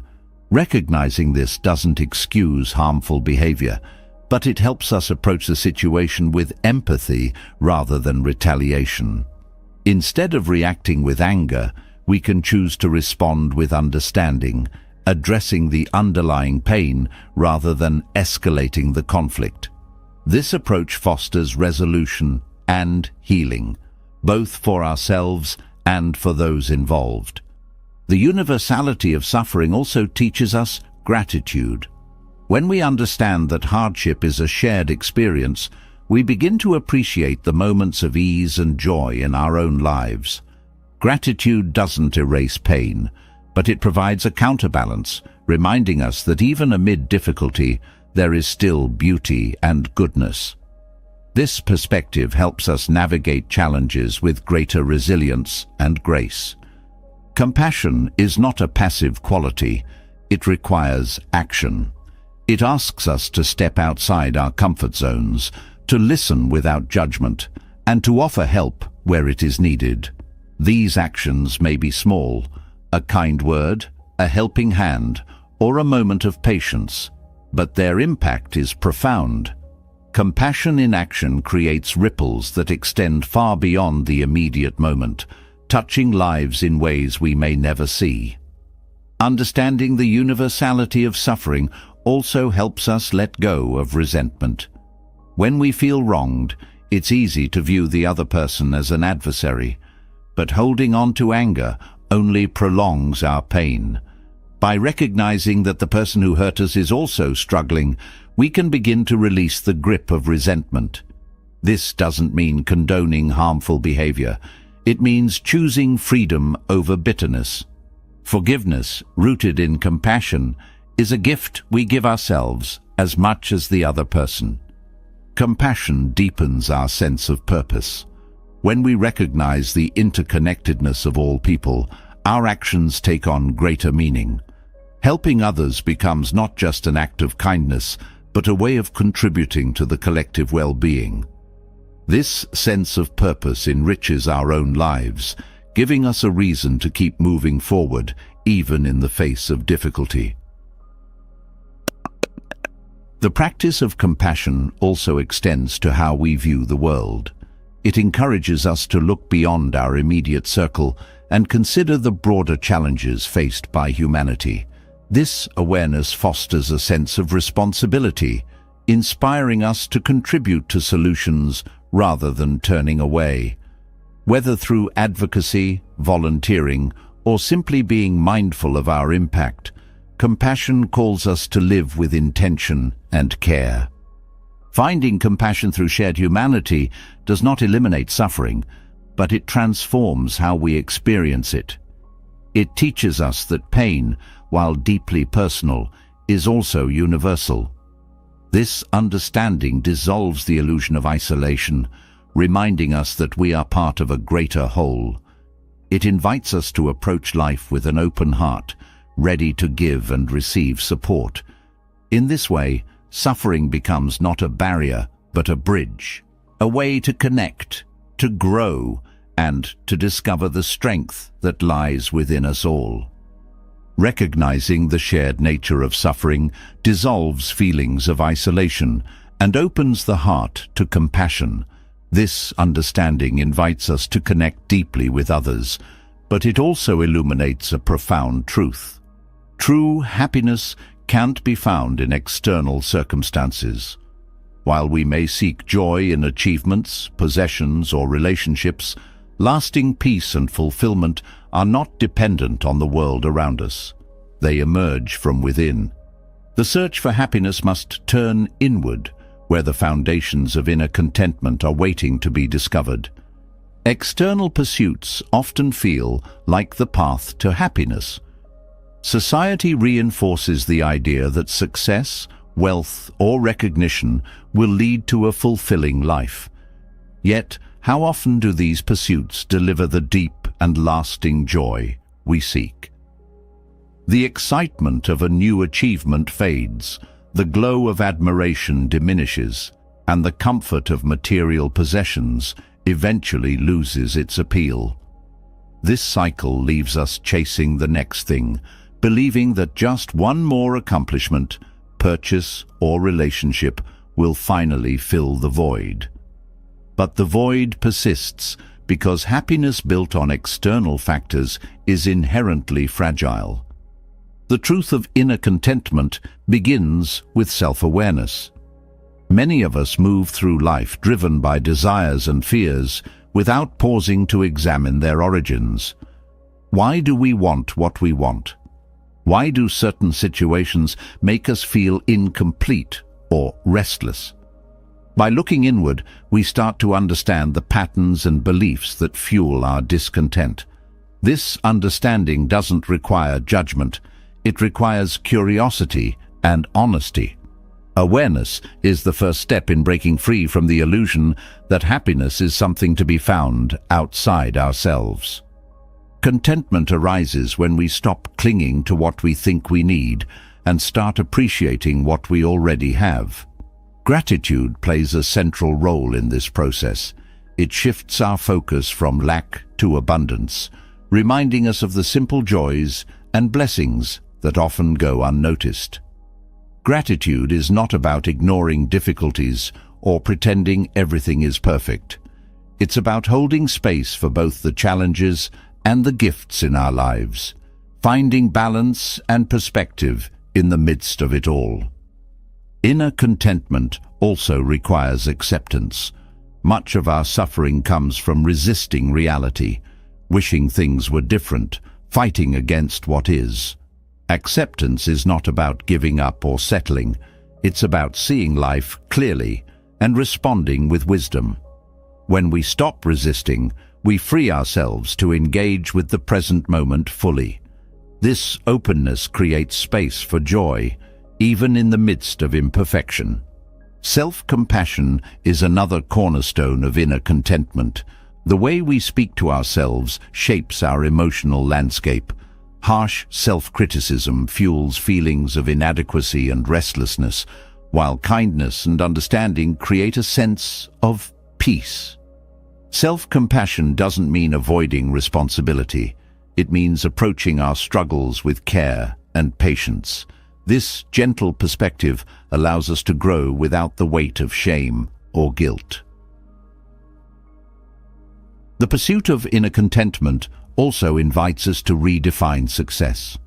Society often measures success in terms of status, income, or accomplishments, but these markers are external and fleeting. True success is about alignment, living in harmony with our values and purpose. This shift in perspective helps us focus on what truly matters, freeing us from the need to constantly prove our worth through external achievements. Living with intention is another path to inner contentment. When we align our actions with our values, we experience a sense of integrity and fulfillment. This alignment might mean prioritizing relationships, pursuing meaningful work, or simply living with mindfulness and care. It's not about perfection, but about making choices that reflect our deepest truths. These choices build a foundation for lasting happiness, rooted in authenticity rather than external validation. Mindfulness deepens our connection to inner contentment by grounding us in the present. When we are fully engaged in the moment, we are less likely to be swept away by worries about the future or regrets about the past. This presence allows us to appreciate life as it unfolds, finding beauty and peace in the here and now.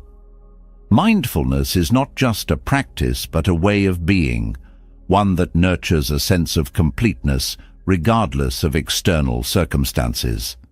Letting go of comparison is also essential. The habit of comparing ourselves to others fuels dissatisfaction and envy, drawing our attention away from our own journey. By focusing inward, we can appreciate our unique path and progress.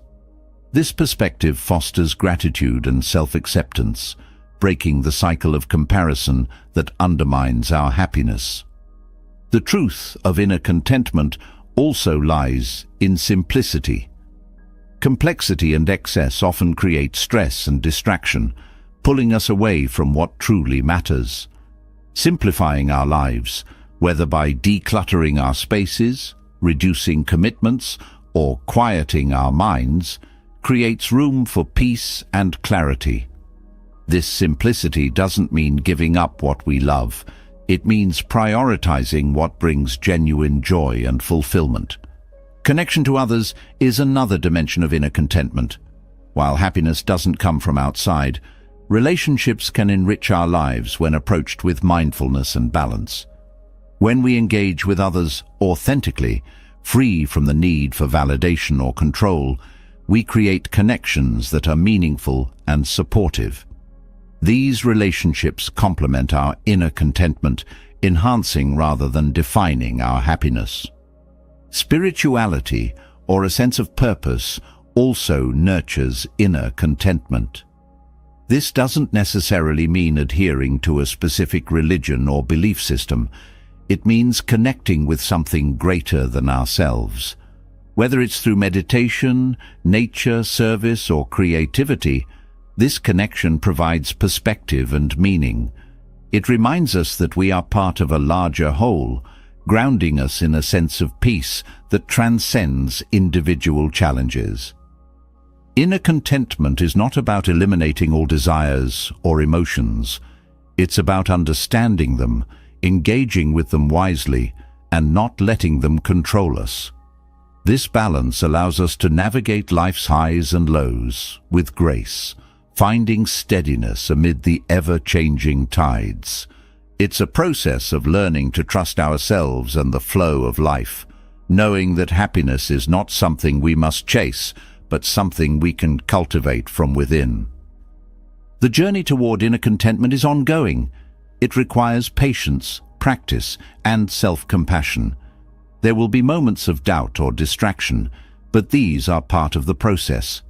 Each step we take, whether it's pausing to appreciate a simple moment, speaking kindly to ourselves, or letting go of an old belief, brings us closer to a life of lasting peace and joy.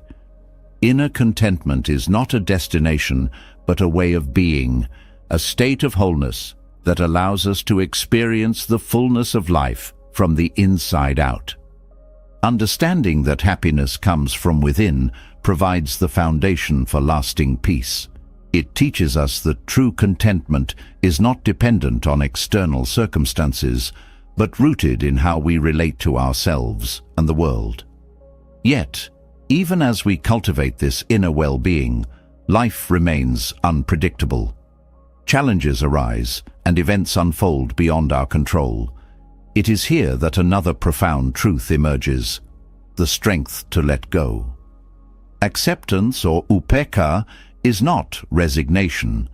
It is a powerful act of liberation that allows the mind to rest free from the turmoil of resistance. Letting go begins with understanding what is within our control and what is not. So much of our suffering stems from trying to change things we cannot influence. Whether it's another person's behavior, the outcome of a situation, or the passage of time, we expend energy resisting what simply is.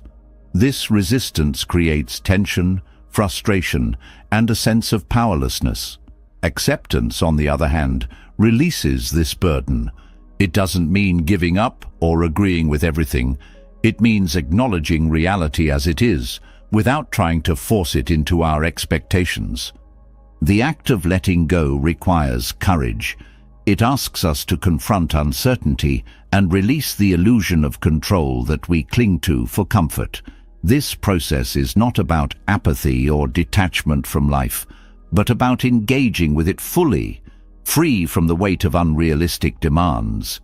Acceptance allows us to approach challenges with clarity and focus, finding solutions where possible and peace where change is beyond our reach. Letting go transforms how we experience loss.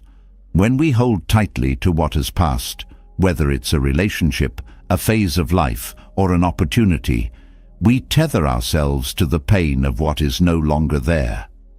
Acceptance doesn't erase grief, but allows it to flow naturally, without resistance. It creates space for healing, teaching us that loss is a part of life's rhythm and that new growth often follows endings. The power of acceptance is also evident in how we approach relationships. We often wish others would act differently, speak differently, or see the world as we do. These expectations create conflict and strain, as they are rarely met. Letting go of the need to control others allows us to love and connect without conditions. It frees relationships from the weight of judgment and unmet expectations, creating space for authenticity and mutual respect.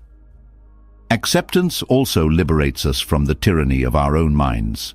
Thoughts of regret, guilt, and worry often dominate our inner dialogue, pulling us away from the present.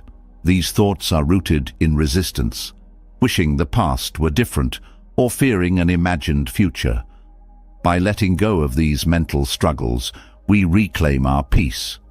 We learn to observe our thoughts without being consumed by them, recognizing that they are fleeting and not necessarily reflective of reality. Letting go requires mindfulness. It is not a passive act, but a deliberate choice to release what we cannot control. Mindfulness helps us identify the moments when resistance arises, whether it's in the form of frustration, anxiety, or disappointment. By bringing awareness to these feelings, we can pause and consciously choose acceptance. This practice doesn't mean suppressing emotions, but allowing them to exist without judgment or clinging. The strength of letting go lies in its paradox. By releasing our grip on what we cannot control, we discover a deeper sense of freedom and agency. Resistance traps us in cycles of struggle, while acceptance opens the door to possibility. It allows us to focus our energy on what we can influence, our actions, our attitudes, and our responses, rather than on the uncontrollable forces of life. Acceptance also fosters resilience. Life's challenges are inevitable, but how we respond to them is within our power. When we resist difficulty, we magnify its impact, turning obstacles into insurmountable barriers. Letting go transforms these challenges into opportunities for growth. It teaches us to navigate adversity with grace, adapting to change rather than being broken by it. This resilience becomes a source of strength, allowing us to face life's uncertainties with confidence. Letting go is not about abandoning dreams or ambitions. It's about pursuing them with openness and flexibility, unattached to specific outcomes. This mindset allows us to engage with our goals fully while remaining adaptable to the twists and turns of life.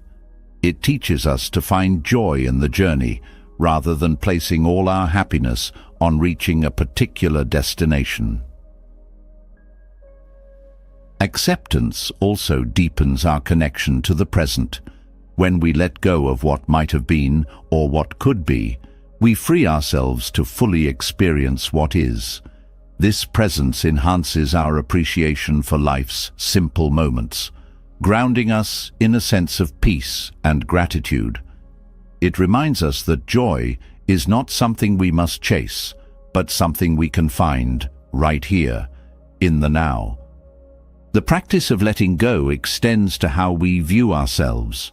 We often carry expectations about who we should be, how we should act, or what we should achieve. These self-imposed pressures create stress and diminish our sense of worth. Acceptance invites us to embrace ourselves as we are, with all our imperfections and strengths. This self-acceptance is not complacency, but a foundation for growth, allowing us to improve without the burden of self-criticism. Letting go also transforms how we relate to time. The past cannot be changed, and the future is uncertain, yet we spend so much of our energy trying to rewrite history or predict what's to come. Acceptance teaches us to honor the lessons of the past without dwelling on them, and to prepare for the future without becoming consumed by it. This balanced approach allows us to live more fully in the present, unburdened by regrets or anxieties. The power of acceptance is not limited to personal struggles. It also shapes how we view the world. By letting go of the need for everything to align with our preferences or beliefs, we open ourselves to different perspectives. This openness fosters understanding and compassion, breaking down barriers of judgment and division. It reminds us that the world's diversity is a source of richness, not conflict. Letting go requires practice. It is not a one-time decision, but an ongoing commitment to approach life with openness and flexibility. There will be moments of resistance, but these are opportunities to deepen our practice. Each time we choose acceptance over struggle, we strengthen our ability to let go. Over time, this practice becomes a way of being, a path to lasting peace and freedom. Acceptance is not about giving up. It is about letting go of what no longer serves us. It is an act of strength, a choice to release resistance and embrace life as it is. This choice liberates the mind, allowing us to move through life with greater ease and clarity. It teaches us that true freedom comes not from controlling the world around us, but from finding peace within ourselves. Letting go is not a weakness. It is the ultimate strength, the power to live fully and freely in the ever-changing flow of life. Letting go teaches us the profound strength of accepting life as it is, rather than as we wish it to be.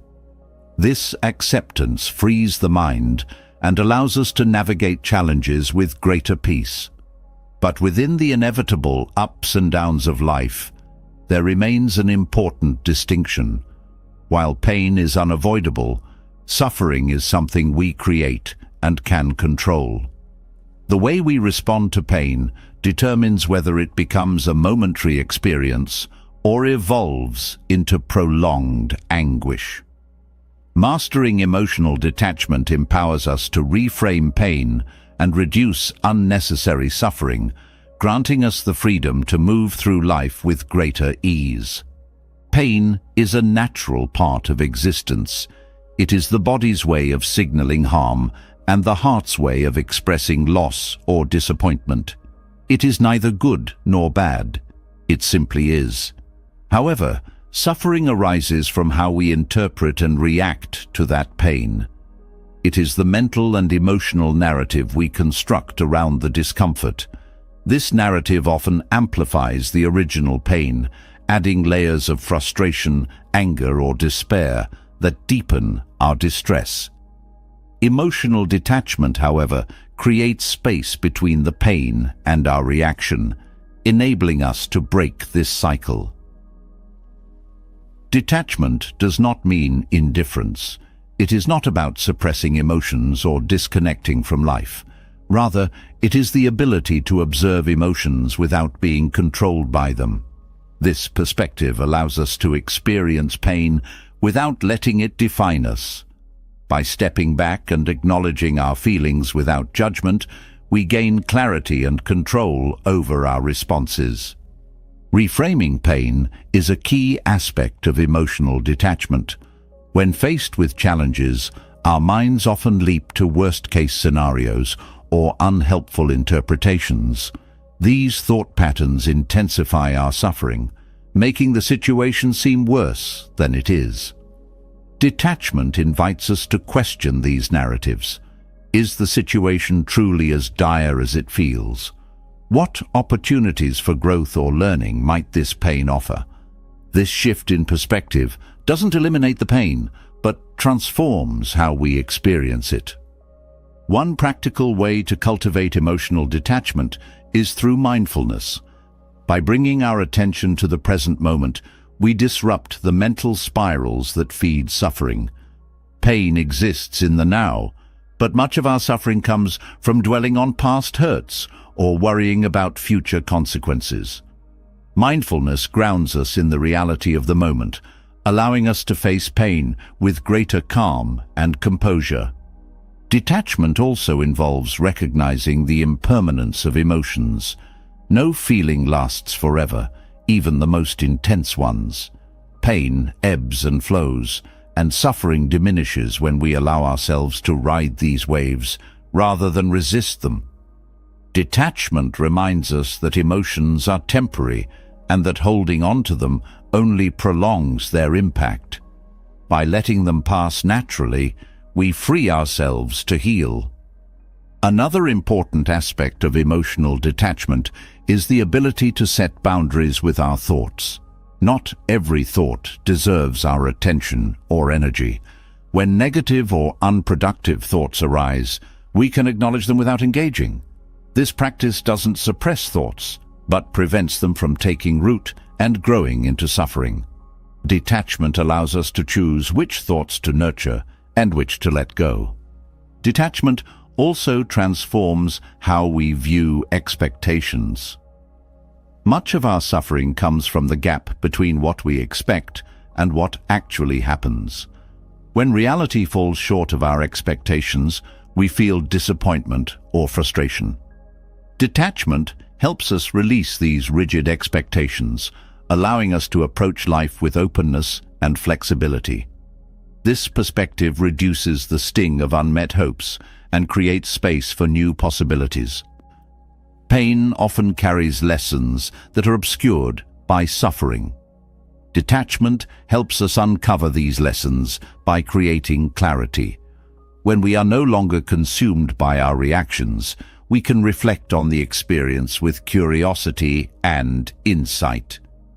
What does this pain reveal about our values, priorities, or vulnerabilities? How can it guide us toward growth? This process turns pain into a teacher rather than a tormentor. Detachment also deepens our resilience. When we are attached to avoiding pain, we become fragile, unable to cope with life's inevitable challenges. Emotional detachment strengthens our ability to face adversity with grace. It teaches us that pain is not something to fear, but something to navigate. This resilience empowers us to move through difficulties with confidence, knowing that they do not have the power to break us. Compassion plays a significant role in mastering emotional detachment.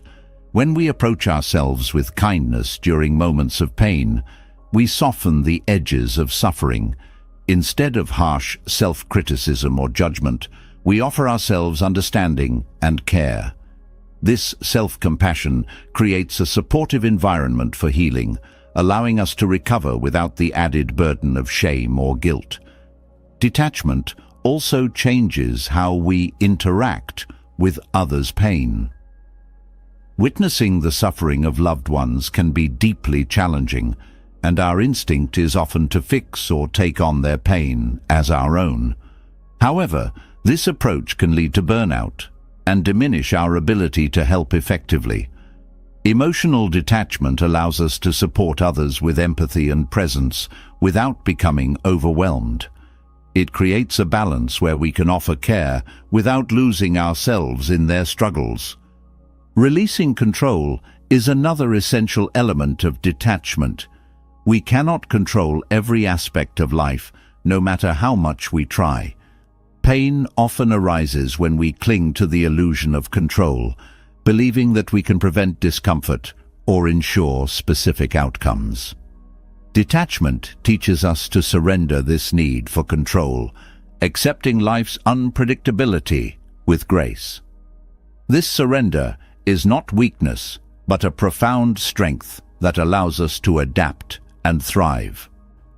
Detachment does not mean denying our humanity or suppressing our feelings. It is a practice of balance, of fully experiencing life while maintaining perspective. It reminds us that pain is a natural part of the human experience, but suffering is a choice. This choice is not about avoiding pain, but about reframing it, responding with wisdom, and allowing it to flow through us without taking root. Mastering emotional detachment is an ongoing process. It requires patience, self-awareness, and consistent practice. There will be moments when pain feels overwhelming and detachment seems out of reach. These moments are not failures, but opportunities to deepen our understanding and resilience. Each time we choose detachment, we strengthen our ability to navigate life's challenges with grace and clarity. By reframing pain and controlling our reactions, we unlock a profound freedom.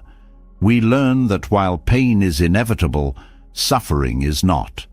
This freedom allows us to move through life with greater ease, unburdened by the weight of unnecessary anguish.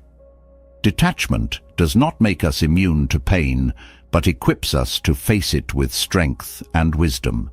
It transforms our relationship with discomfort, turning it into a pathway to growth and inner peace. This is the power of mastering emotional detachment, a liberation that allows us to live fully, even in the face of life's inevitable challenges. Detaching from pain reveals a powerful truth. The way we interpret and respond to life's challenges has far more influence on our well-being than the challenges themselves. This understanding naturally leads to a deeper realization. Our thoughts are the foundation of our reality.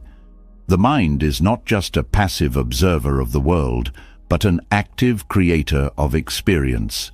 Right intention, or samma sankappa, teaches us how aligning our mindset with wisdom and purpose can transform the way we perceive and experience happiness. The mind is a fertile field, and the thoughts we nurture are the seeds that determine what grows. When thoughts are rooted in fear, anger, or greed, they cultivate suffering, but when they are grounded in kindness, clarity, and purpose, they give rise to peace and fulfillment. Right intention is the practice of consciously guiding the mind toward what uplifts and strengthens us, rather than what pulls us down. This practice is not about controlling every thought, but about setting a deliberate direction for the mind to follow. Aligning the mind with right intention begins with self-awareness. Thoughts often flow unchecked, shaping our mood and decisions without our conscious involvement. Becoming aware of these patterns allows us to recognize which thoughts serve us and which do not. Awareness is not about judging or suppressing thoughts, but about observing them with curiosity. This practice creates the space to choose intentions that align with our values and aspirations. Right intention emphasizes three core qualities: renunciation, goodwill, and harmlessness. Renunciation is not about rejecting life's pleasures, but about letting go of cravings and attachments that distort our judgment and create suffering. It frees the mind from clinging, allowing us to experience life with openness and balance. Goodwill nurtures thoughts of kindness and compassion, both toward ourselves and others. It replaces judgment and resentment with understanding and connection. Harmlessness extends this principle, guiding us to think and act in ways that avoid causing pain or harm. Together, these qualities create a foundation for thoughts that lead to peace and happiness. The power of right intention lies in its ability to shape perception. The world is not experienced directly, but through the lens of the mind. A mindset filled with negativity will find flaws and conflicts everywhere, while one grounded in positivity will notice opportunities and beauty. This shift in perspective doesn't deny the existence of challenges, but frames them in a way that fosters resilience and growth. Right intention teaches us to cultivate a mindset that seeks solutions rather than dwelling on problems, fostering hope and clarity even in difficult times. Mindfulness strengthens the practice of right intention. By staying present, we become more attuned to the thoughts that arise and can consciously guide them toward what is constructive. This mindfulness prevents the mind from being hijacked by habitual negativity or distraction, allowing us to remain aligned with our intentions. It also deepens our ability to respond thoughtfully rather than react impulsively, creating a sense of stability and control. The practice of right intention also transforms how we approach relationships. Thoughts of goodwill and harmlessness foster empathy and understanding, creating a foundation for genuine connection. When we let go of judgment and criticism, we open ourselves to seeing others as they truly are, beyond their flaws or differences. This perspective nurtures harmony and reduces conflict, allowing relationships to flourish in an atmosphere of mutual respect. Right intention is not limited to our interactions with others. It also shapes how we relate to ourselves. Thoughts of self-doubt, guilt, or inadequacy often arise unbidden, undermining our confidence and peace. By cultivating intentions rooted in self-compassion, we create a supportive inner dialogue that encourages growth without harshness. This practice helps us approach our own challenges with patience and understanding, reinforcing the belief that we're capable of change and deserving of happiness. The influence of right intention extends to how we pursue goals and ambitions. When our intentions are rooted in wisdom and purpose, our efforts become more focused and meaningful. This alignment prevents us from chasing superficial achievements that offer only fleeting satisfaction. Instead, it guides us toward endeavors that resonate with our values and bring lasting fulfillment. Right intention transforms ambition into a source of growth rather than a source of stress, allowing us to pursue success without losing sight of what truly matters. The connection between thoughts and emotions highlights the importance of right intention. Negative thoughts often trigger feelings of anger, sadness, or fear, while positive thoughts inspire joy, hope, and calm. By consciously guiding our thoughts, we influence not only our actions, but also our emotional state. This practice doesn't mean ignoring difficult emotions, but reframing them in a way that supports healing and resilience. Right intention teaches us to use the power of thought to create a more balanced and uplifting emotional landscape. Right intention also helps us navigate uncertainty and change. Life is unpredictable, and the mind often clings to what is familiar or fears what is unknown. These tendencies can create anxiety and resistance. By cultivating intentions of openness and adaptability, we train the mind to embrace change as a natural part of life. This mindset reduces the stress of uncertainty, allowing us to approach transitions with curiosity and confidence. The practice of right intention requires consistency and commitment. It is not about achieving perfection, but about making deliberate choices each day to align thoughts with what uplifts and strengthens us. There will be moments when negativity or doubt creeps in, but these are opportunities to return to our intentions with renewed focus.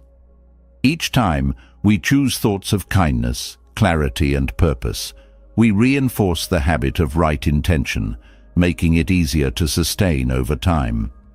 The power of right intention lies not only in its ability to shape individual experiences, but also in its ripple effects. Thoughts influence actions, which in turn influence the world around us. When our actions are guided by intentions of goodwill and harmlessness, they contribute to a more harmonious and compassionate environment. This influence extends beyond ourselves, touching the lives of those we interact with and creating a positive cycle of thought and action. Aligning the mind with right intention is a lifelong practice, but its rewards are profound. It transforms the way we experience ourselves, others, and the world, fostering a sense of peace and purpose that transcends external circumstances. By choosing thoughts that reflect our highest values and aspirations, we create a reality that is not only more fulfilling, but also more aligned with the principles of wisdom and compassion. This is the power of right intention, a path to happiness that begins within and radiates outward, shaping our reality in profound and lasting ways.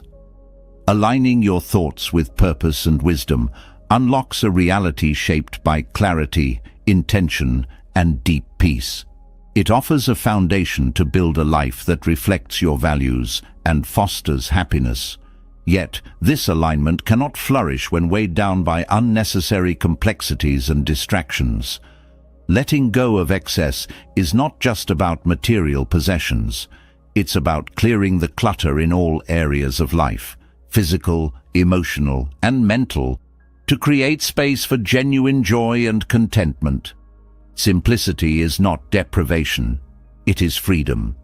It allows you to focus on what truly matters, cultivating a life of balance and fulfillment. Modern life often encourages accumulation, more possessions, more commitments, more achievements. This pursuit of more can feel overwhelming, as it ties us to a constant cycle of striving and comparison. While some of these things may offer temporary satisfaction, they often fail to bring lasting joy. Instead, they create a sense of weight, a burden that distracts from the beauty of the present moment.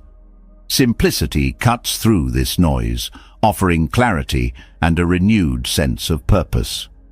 The Buddhist approach to simplicity begins with understanding the difference between needs and wants. Needs are essential for survival and well-being, while wants often stem from cravings and attachments. These cravings pull us away from peace, tying our happiness to things outside ourselves. By focusing on what is truly necessary, we lighten our load and free ourselves from the endless chase for external validation. This shift allows us to experience contentment in what we already have. Letting go of excess also cultivates mindfulness. When we simplify, we become more intentional about our choices and actions. Whether it's decluttering a physical space or saying no to commitments that don't align with our values, these acts of simplification require awareness. This awareness extends beyond the act itself, nurturing a deeper connection to the present moment. Each decision becomes an opportunity to practice mindfulness, creating a ripple effect that enhances other areas of life. The freedom that comes from simplicity extends to time and energy. Many people feel trapped by busy schedules and endless obligations, leaving little room for rest or reflection. Simplifying commitments allows you to reclaim your time, focusing on activities and relationships that nourish your soul. This newfound space is not about doing nothing, but about doing what truly brings meaning and joy. It transforms how you experience time, turning it from a source of stress into an opportunity for connection and growth. Simplicity also has profound emotional benefits. Letting go of excess isn't limited to physical possessions. It includes releasing emotional baggage and mental clutter. This means forgiving past grievances, detaching from unhealthy relationships, and quieting the constant chatter of self-criticism. These steps create room for peace and self-compassion, fostering an inner calm that radiates outward. Financial simplicity is another aspect of this path. When we align our spending with our values rather than fleeting desires, we reduce financial stress and cultivate gratitude for what we have. Living within your means doesn't mean sacrificing happiness. It means finding joy in simplicity and avoiding the anxiety of excess debt or materialism. This approach creates stability and a deeper appreciation for life's true treasures. Simplicity also enhances relationships. When we let go of superficial connections and focus on meaningful ones, we create deeper bonds. Simplicity in relationships is about quality over quantity, valuing authenticity and mutual respect over appearances or convenience. This focus nurtures connections that uplift and support, creating a network of trust and care that enriches life. Another profound benefit of simplicity is its impact on decision-making. When life is cluttered with too many options or distractions, decision-making becomes stressful and exhausting. Simplifying your environment and priorities clears this mental clutter, making it easier to focus on what truly matters. This clarity reduces stress and enhances your ability to make thoughtful, intentional choices. Living simply also deepens your connection to the natural world. Excess often creates a barrier between us and the environment as we become consumed by man-made distractions. Simplicity invites us to slow down and appreciate the beauty of nature, whether it's a walk in the park, the sound of birdsong, or the changing seasons. These moments ground us, reminding us of our place in the larger tapestry of life. Letting go of excess doesn't mean abandoning ambition or joy. It means pursuing goals and pleasures that align with your core values rather than societal pressures. This alignment brings authenticity to your actions, ensuring that your efforts contribute to lasting fulfillment rather than fleeting satisfaction. Simplicity transforms ambition from a source of stress into a source of purpose. Simplicity also fosters gratitude. When you strip away distractions and focus on what truly matters, you develop a greater appreciation for life's small joys. A shared meal, a quiet moment of reflection, or the warmth of a loved one's smile becomes a source of deep contentment. Gratitude flourishes in simplicity, creating a positive cycle that reinforces peace and happiness. Sustainability is another benefit of simplicity. Excess consumption often strains resources and contributes to environmental harm. By choosing simplicity, you reduce your ecological footprint and contribute to a healthier planet. This approach aligns personal well-being with the collective good, creating a sense of harmony and purpose. Practicing simplicity requires courage and commitment.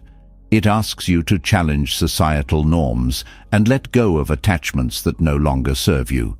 This process can be uncomfortable, as it requires facing fears and questioning long-held beliefs. However, the rewards far outweigh the challenges. Each step towards simplicity brings greater freedom, clarity, and joy. Simplicity also teaches the art of contentment. In a culture that glorifies excess and competition, contentment can feel like settling. But true contentment is not about giving up. It's about recognizing that happiness doesn't come from having more, but from appreciating enough. This mindset creates a sense of abundance, even in modest circumstances, and frees you from the constant pull of dissatisfaction. The journey towards simplicity is deeply personal. What feels like excess to one person may be essential to another. The goal is not to follow a prescribed formula, but to align your life with your values and priorities. This alignment creates a life that feels authentic and meaningful, free from the distractions of unnecessary complexity. Simplifying your life doesn't happen overnight. It's a gradual process of reflection, choice, and practice. Each small step, whether it's clearing a space, re-evaluating a commitment, or pausing to appreciate a moment, builds a foundation for greater joy and contentment. These steps are not about perfection, but about progress, creating a life that feels lighter, clearer, and more fulfilling. In embracing simplicity, you create space for what truly matters. You free yourself from the weight of excess and open the door to a life of greater clarity, peace, and happiness. Simplicity is not about less. It's about more of what nourishes the soul and aligns with the heart. It is a path to living fully and freely, anchored in the profound truth that contentment is found not in accumulation, but in letting go. Choosing simplicity creates a space where contentment can take root. It shifts focus away from endless accumulation and redirects energy toward meaningful connections and experiences. As life becomes lighter, it naturally invites a deeper appreciation for the blessings already present. This brings us to a profound principle of happiness: gratitude. While simplicity clears the path, gratitude is the compass that guides us to joy. It transforms how we see the world, revealing abundance where we once saw lack, and nurturing a sense of fulfillment that transcends external circumstances. Gratitude is not just a fleeting feeling. It is a practice, a deliberate way of engaging with life. It shifts the focus from what is missing to what is present, illuminating the richness of even the simplest moments.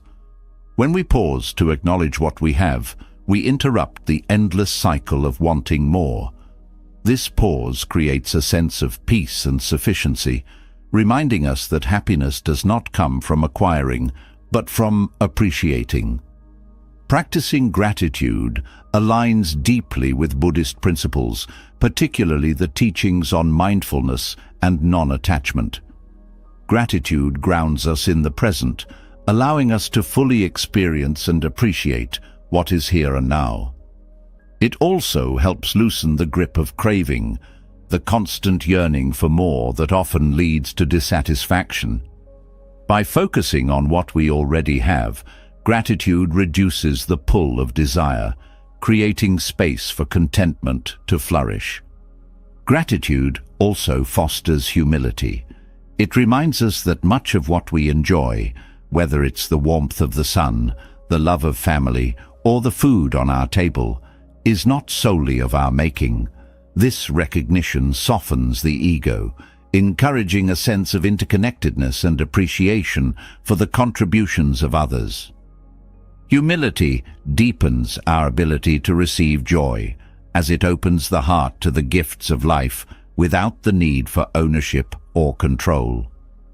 The practice of gratitude also strengthens resilience. Life is full of challenges, and it can be easy to focus on what's going wrong. Gratitude acts as a counterbalance, helping us see the good even in difficult times.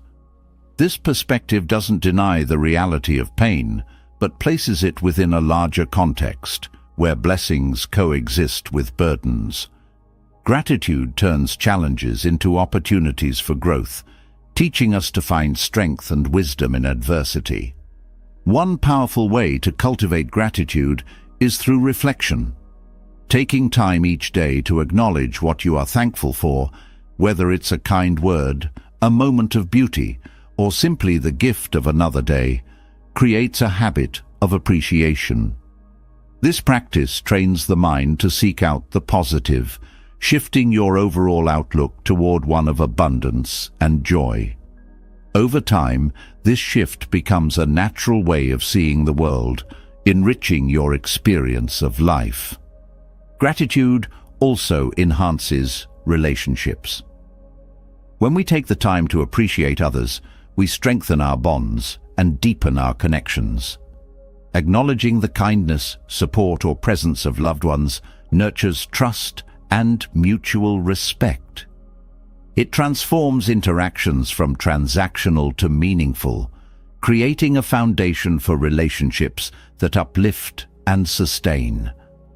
Another dimension of gratitude is its ability to reduce envy and comparison. In a culture that often measures worth by what others have, it's easy to fall into the trap of feeling inadequate.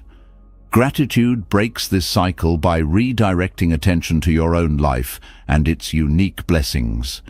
It shifts the focus from competition to appreciation, allowing you to celebrate your journey without being overshadowed by someone else's. Gratitude also aligns with the principle of impermanence. Life is fleeting, and every moment is a gift that will not last forever.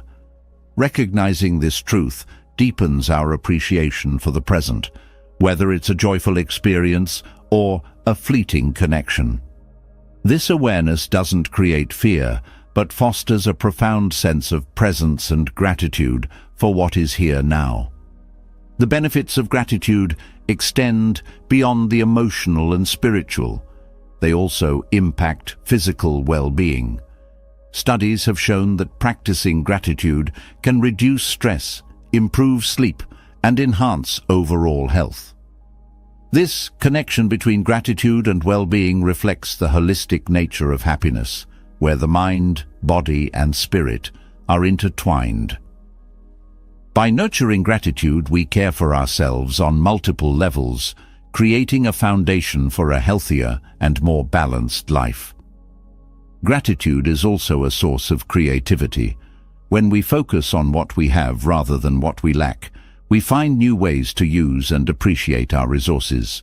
This perspective encourages innovation and adaptability, transforming limitations into opportunities.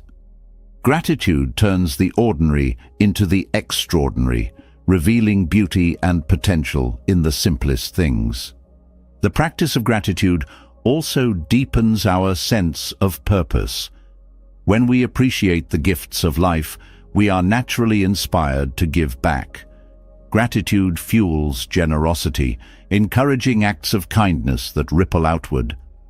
This cycle of giving and receiving creates a sense of connection and fulfillment that enhances both individual and collective well-being. Gratitude invites us to slow down. In the rush of daily life, it's easy to overlook the small joys and blessings that surround us. By pausing to acknowledge them, we break the habit of rushing and reconnect with the richness of the moment. This practice grounds us, reminding us that joy is not found in chasing, but in being fully present. Gratitude also teaches acceptance. While life may not always align with our expectations, it still offers countless gifts. By focusing on these gifts rather than the gaps, we cultivate a mindset of appreciation rather than resistance. This acceptance doesn't mean settling, but finding peace in what is, even as we strive for growth. The transformative power of gratitude lies in its simplicity. It doesn't require grand gestures or perfect circumstances. It is accessible to everyone, in every moment. Whether it's the taste of a meal, the sound of laughter, or the comfort of a familiar routine, gratitude reveals the richness of life as it is. This simplicity makes gratitude a profound and universal practice, one that transcends cultural and personal differences. Gratitude is not about ignoring challenges or pretending everything is perfect. It is about finding light even in darkness, about recognizing the good amidst the difficult. This perspective doesn't deny pain, but acknowledges that joy and struggle often coexist. Gratitude teaches us to hold both with grace, creating a deeper and more balanced experience of life. As we practice gratitude, it becomes a way of being rather than a momentary feeling. It transforms how we see ourselves, others, and the world, fostering a sense of peace and abundance that transcends circumstances. Gratitude aligns us with the flow of life, reminding us that joy is not something we must chase, but something we can choose, right here and now. This choice is a gift we give ourselves, one that continually renews and enriches our journey. Gratitude unveils the profound abundance already present in life, teaching us to embrace the beauty of what we have, rather than chase after what we think we lack. As this mindset flourishes, it gently steers us toward another often overlooked truth: the power and serenity found in solitude. In a world that often equates being alone with loneliness, Buddhist wisdom reveals a deeper perspective. To live fully does not always require the presence of others. Instead, it encourages a rich relationship with oneself, where solitude becomes a source of strength, clarity, and profound fulfillment. Being alone is not an absence, but a presence. It offers an opportunity to connect deeply with your own thoughts, emotions, and spirit, without the distractions of external noise. In this quiet space, you learn to listen, not only to the world around you, but to the subtle whispers within. This connection fosters self-awareness, revealing the layers of your mind and heart that often remain hidden in the bustle of daily life. The practice of solitude allows for a clearer understanding of your needs, desires, and values. When surrounded by others, it's easy to absorb external influences and lose sight of your own voice. Solitude clears the static, enabling you to discern what truly matters to you. This clarity is not selfish. It strengthens your ability to engage authentically with the world. By knowing yourself, you can offer more meaningful contributions and connections to others. Solitude also nurtures independence. It teaches you to rely on your inner resources for fulfillment rather than seeking constant validation or distraction from outside sources.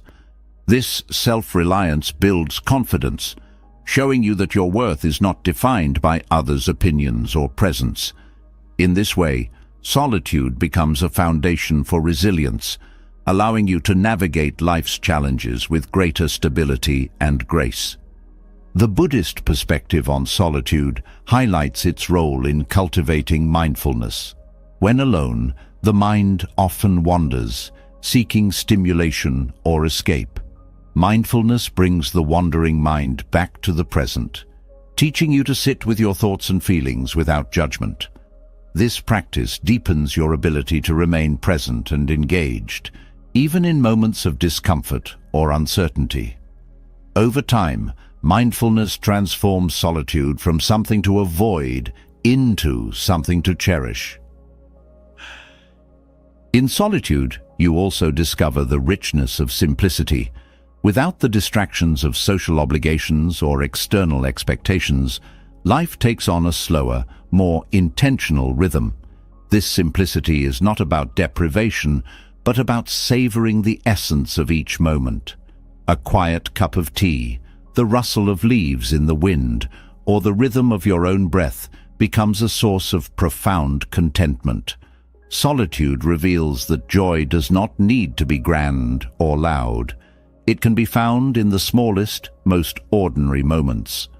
The practice of being alone also invites creativity. When the mind is free from external demands, it has space to explore, imagine, and innovate. Many great ideas, works of art, and discoveries have been born in solitude. This creative potential is not limited to grand endeavors. It can manifest in how you approach challenges, solve problems, or express yourself. Solitude fosters a sense of curiosity and exploration, encouraging you to see the world and yourself with fresh eyes. Solitude also deepens your connection to nature. Without the distractions of conversation or technology, you become more attuned to the natural world. A walk in the woods, the sound of rain, or the sight of a star-filled sky takes on new meaning. This connection grounds you, reminding you of the larger rhythms of life and your place within them. Nature becomes a companion in solitude, offering solace and inspiration. While solitude strengthens self-awareness, it also enhances your relationships with others. By spending time alone, you develop a greater understanding of your boundaries, needs, and emotions. This awareness allows you to engage with others more authentically and compassionately. Solitude teaches you that your worth is not dependent on others, freeing you to form connections based on mutual respect and genuine care rather than neediness or insecurity. The fear of being alone often stems from the discomfort of facing oneself. In solitude, there is no distraction from the thoughts, fears, or regrets that we often suppress. Yet, this confrontation is where growth begins. By sitting with discomfort rather than avoiding it, you develop a deeper understanding of yourself and your patterns. This understanding creates the foundation for healing and transformation, allowing you to move through life with greater peace and self-acceptance. The power of being alone also lies in its ability to recharge the mind and spirit. Constant interaction, whether in person or through technology, can drain energy and create a sense of overwhelm. Solitude provides a sanctuary where you can rest, reflect, and restore. This renewal is not just about relaxation. It is about reconnecting with your inner self and finding balance amid life's demands. Solitude aligns with the Buddhist principle of non-attachment. It teaches you to find contentment within, rather than clinging to external sources of happiness. This practice doesn't mean rejecting relationships or connections, but approaching them with a sense of freedom and balance. Solitude shows you that you can be whole on your own, which enriches the quality of your interactions with others. The practice of solitude also fosters gratitude. In the quiet of being alone, you become more attuned to the blessings of your life, from the warmth of a safe space to the richness of your thoughts and experiences. This gratitude is not limited to material things. It extends to the simple act of being, the opportunity to exist and explore the depths of your inner world. Solitude reveals that contentment is not found in what you have, but in how you perceive and appreciate your life. Living alone fully does not mean isolating yourself from the world. It means embracing the times of solitude as opportunities for growth, reflection, and renewal.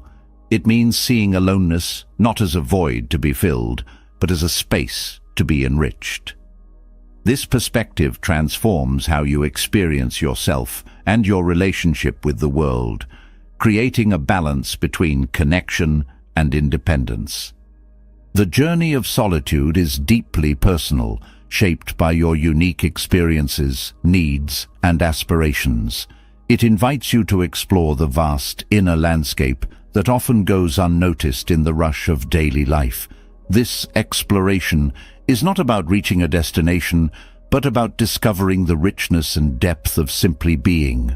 Solitude becomes a companion, a teacher, and a source of profound joy and fulfillment.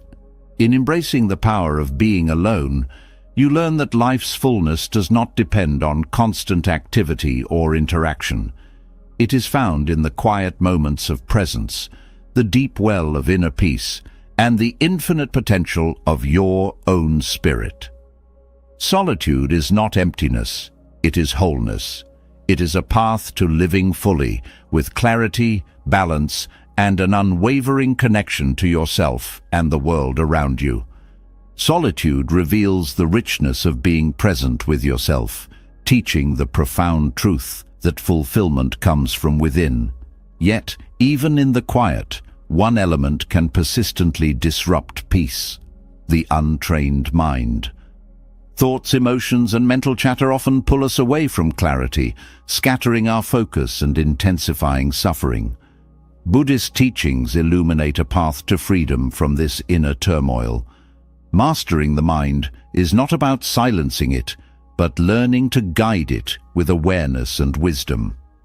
This practice allows you to engage with life from a place of calm and strength, rather than being ruled by the fleeting whims of thought. The mind is powerful, capable of shaping your reality in ways both profound and subtle. When left unchecked, it can amplify fears, fuel doubts, and distort perceptions. However, this same mind, when cultivated with care, can become a source of clarity, resilience, and peace. The first step in this transformation is awareness. Recognizing how your thoughts influence your emotions and actions is key to understanding the patterns that create unnecessary suffering. This awareness is not about judgment, but about observing with curiosity, creating space to choose how you respond. Detachment from thoughts is essential to mastering the mind.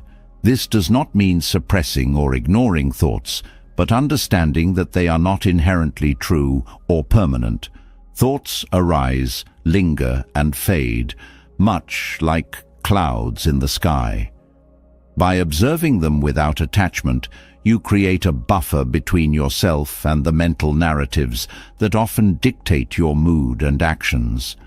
This practice allows you to engage with your thoughts selectively, giving attention only to those that align with your values and intentions. Emotional regulation is another cornerstone of mastering the mind. Emotions often arise in response to thoughts, and when left unchecked, they can spiral into overwhelming states. By grounding yourself in the present, you can interrupt this cycle, returning to a place of balance. Mindfulness is a powerful tool for this purpose, helping you to anchor your awareness in the moment rather than being swept away by emotional waves. Over time, this practice builds emotional resilience, allowing you to navigate challenges with greater ease. The practice of mindfulness also extends to how you perceive external events. Much of the mind's turmoil comes from resisting reality or attaching meaning to things beyond your control. By accepting life as it unfolds, you reduce the mental friction that creates stress and dissatisfaction. This acceptance is not passive. It is an active choice to respond with wisdom rather than react impulsively. It allows you to see challenges as opportunities for growth rather than as obstacles to your peace. Cultivating focus is another essential aspect of managing the mind. A wandering mind is often a restless mind, and learning to direct your attention can significantly reduce mental clutter. Practices such as meditation or focused breathing train the mind to concentrate, enhancing your ability to stay present and engaged. This focus is not about forcing the mind into submission, but about gently guiding it toward what matters most. With practice, this ability to focus becomes a source of strength and clarity, empowering you to navigate life's complexities with greater confidence. Perspective is a powerful tool for calming the mind. When faced with challenges, the mind often magnifies problems, making them seem insurmountable. Shifting your perspective can reveal new solutions or reduce the perceived weight of a situation. This shift is not about denying difficulties, but about viewing them with a balanced lens. It reminds you that no single moment defines your entire life, and that change is always possible. Gratitude also plays a role in quieting the mind. When you focus on what you have, rather than what you lack, you reduce the mental chatter of dissatisfaction. Gratitude grounds you in the present, reminding you of the abundance in your life. This practice shifts the mind from a state of longing to a state of appreciation, fostering a sense of contentment that counteracts restlessness. The mind's influence extends beyond emotions to actions. Impulsive reactions often stem from untrained mental habits, leading to decisions that create regret or conflict. Developing self-awareness helps you pause before reacting, allowing you to respond with intention rather than reflex. This pause is a moment of power, where you choose a path aligned with your values rather than being driven by fleeting emotions or assumptions. Letting go of perfectionism is another way to free the mind. The pursuit of an unattainable ideal often fuels self-criticism and stress. By embracing imperfection, you release the pressure to meet unrealistic standards, allowing yourself to grow and learn without the burden of judgment. This mindset fosters a sense of self-compassion, reducing the mental noise that often accompanies feelings of inadequacy. The teachings of Buddhism emphasize the importance of understanding the root causes of mental suffering. Many of these causes stem from attachment, whether to outcomes, possessions, or identities. Letting go of these attachments creates mental space, freeing you from the endless cycle of craving and dissatisfaction. This practice is not about giving up desires, but about approaching them with balance and awareness, ensuring they do not dominate your thoughts or actions. Developing a compassionate mind also transforms how you relate to others. Thoughts of judgment or resentment often cloud relationships, creating unnecessary tension. By cultivating compassion, you replace these thoughts with understanding and kindness. This shift not only enhances your interactions with others, but also reduces the mental burden of carrying negative emotions. Compassion becomes a bridge, connecting you to others while maintaining your own inner peace. The power of rituals and routines cannot be overlooked in mastering the mind. Daily practices such as meditation, journaling, or mindful movement create anchors that ground you amid life's uncertainties. These rituals provide a sense of stability, helping you to center your mind and reconnect with your intentions. Over time, they become a source of strength, guiding you through challenges and reinforcing your mental clarity. Forgiveness is another practice that liberates the mind. Holding on to anger or resentment ties you to the past, creating a constant undercurrent of tension. Forgiveness is not about condoning harm, but about releasing its hold on your thoughts. It frees you to move forward, unburdened by the weight of grievances. This act of letting go creates space for healing and growth, restoring your mental equilibrium. The journey to mastering the mind is ongoing, requiring patience and commitment. There will be moments of progress and setbacks, but each effort strengthens your ability to navigate the complexities of life with greater ease. This process is not about achieving a perfect state, but about developing a harmonious relationship with your mind, where thoughts serve rather than control you. The mind, when nurtured and trained, becomes a powerful ally in creating a life of balance and fulfillment. By practicing awareness, detachment, and intention, you transform how you experience the world and yourself. This mastery doesn't eliminate challenges, but equips you to face them with resilience and grace. It allows you to engage with life fully, from a place of calm and clarity, free from the turmoil of an untrained mind. Through these practices, you discover that the mind is not a cage, but a canvas, capable of shaping a reality that reflects your deepest peace and wisdom. Mastering the mind reveals a deeper truth about life's complexity and simplicity. It shows that peace is not the absence of challenges, but the ability to meet them with clarity and balance. Yet, understanding the mind is only one layer of the wisdom offered by Buddhism. Beneath this lies a profound framework that serves as the cornerstone of the Buddha's teachings, the Four Noble Truths. These truths are not abstract ideas, but practical insights into the nature of human suffering and the path to liberation. They provide a lens through which we can view our experiences with greater awareness and purpose, guiding us toward a life of deeper fulfillment. The Four Noble Truths are both universal and personal. They reflect the shared reality of human existence while offering a path unique to each individual's journey. The first truth acknowledges the presence of suffering in life. It is not a pessimistic statement, but a recognition of reality. Life is filled with moments of loss, disappointment, and pain. By naming this suffering, we begin to confront it directly rather than avoiding or denying its presence. This recognition is not about dwelling on the negative, but about creating a foundation of honesty from which growth can begin. The second truth identifies the root cause of suffering: craving or attachment. Craving takes many forms, from the desire for material possessions to the need for validation or control.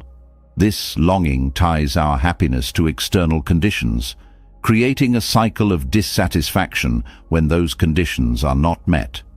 The mind clings to what it wants and resists what it dislikes, leading to a state of constant struggle. Recognizing this pattern is a powerful step toward breaking free from its grip. It invites us to examine our desires and attachments with curiosity and compassion, uncovering the ways they contribute to our unease. The third truth offers hope, the possibility of ending suffering. This cessation is not about escaping life's challenges, but about transforming our relationship with them. It is the liberation that comes from letting go of craving and attachment, allowing us to experience life with greater ease and joy. This freedom is not a distant ideal, but a tangible state that can be cultivated through practice and awareness. It is the space where peace replaces struggle and contentment arises naturally from within. The fourth truth provides the path to this liberation, the Noble Eightfold Path. This path is not a rigid set of rules, but a guide to living with wisdom, ethics, and mindfulness. Each aspect of the path complements the others, creating a holistic approach to well-being. It encourages us to align our thoughts, actions, and intentions with principles that foster harmony and clarity. This alignment is not about perfection, but about progress, a continuous effort to grow and refine how we live.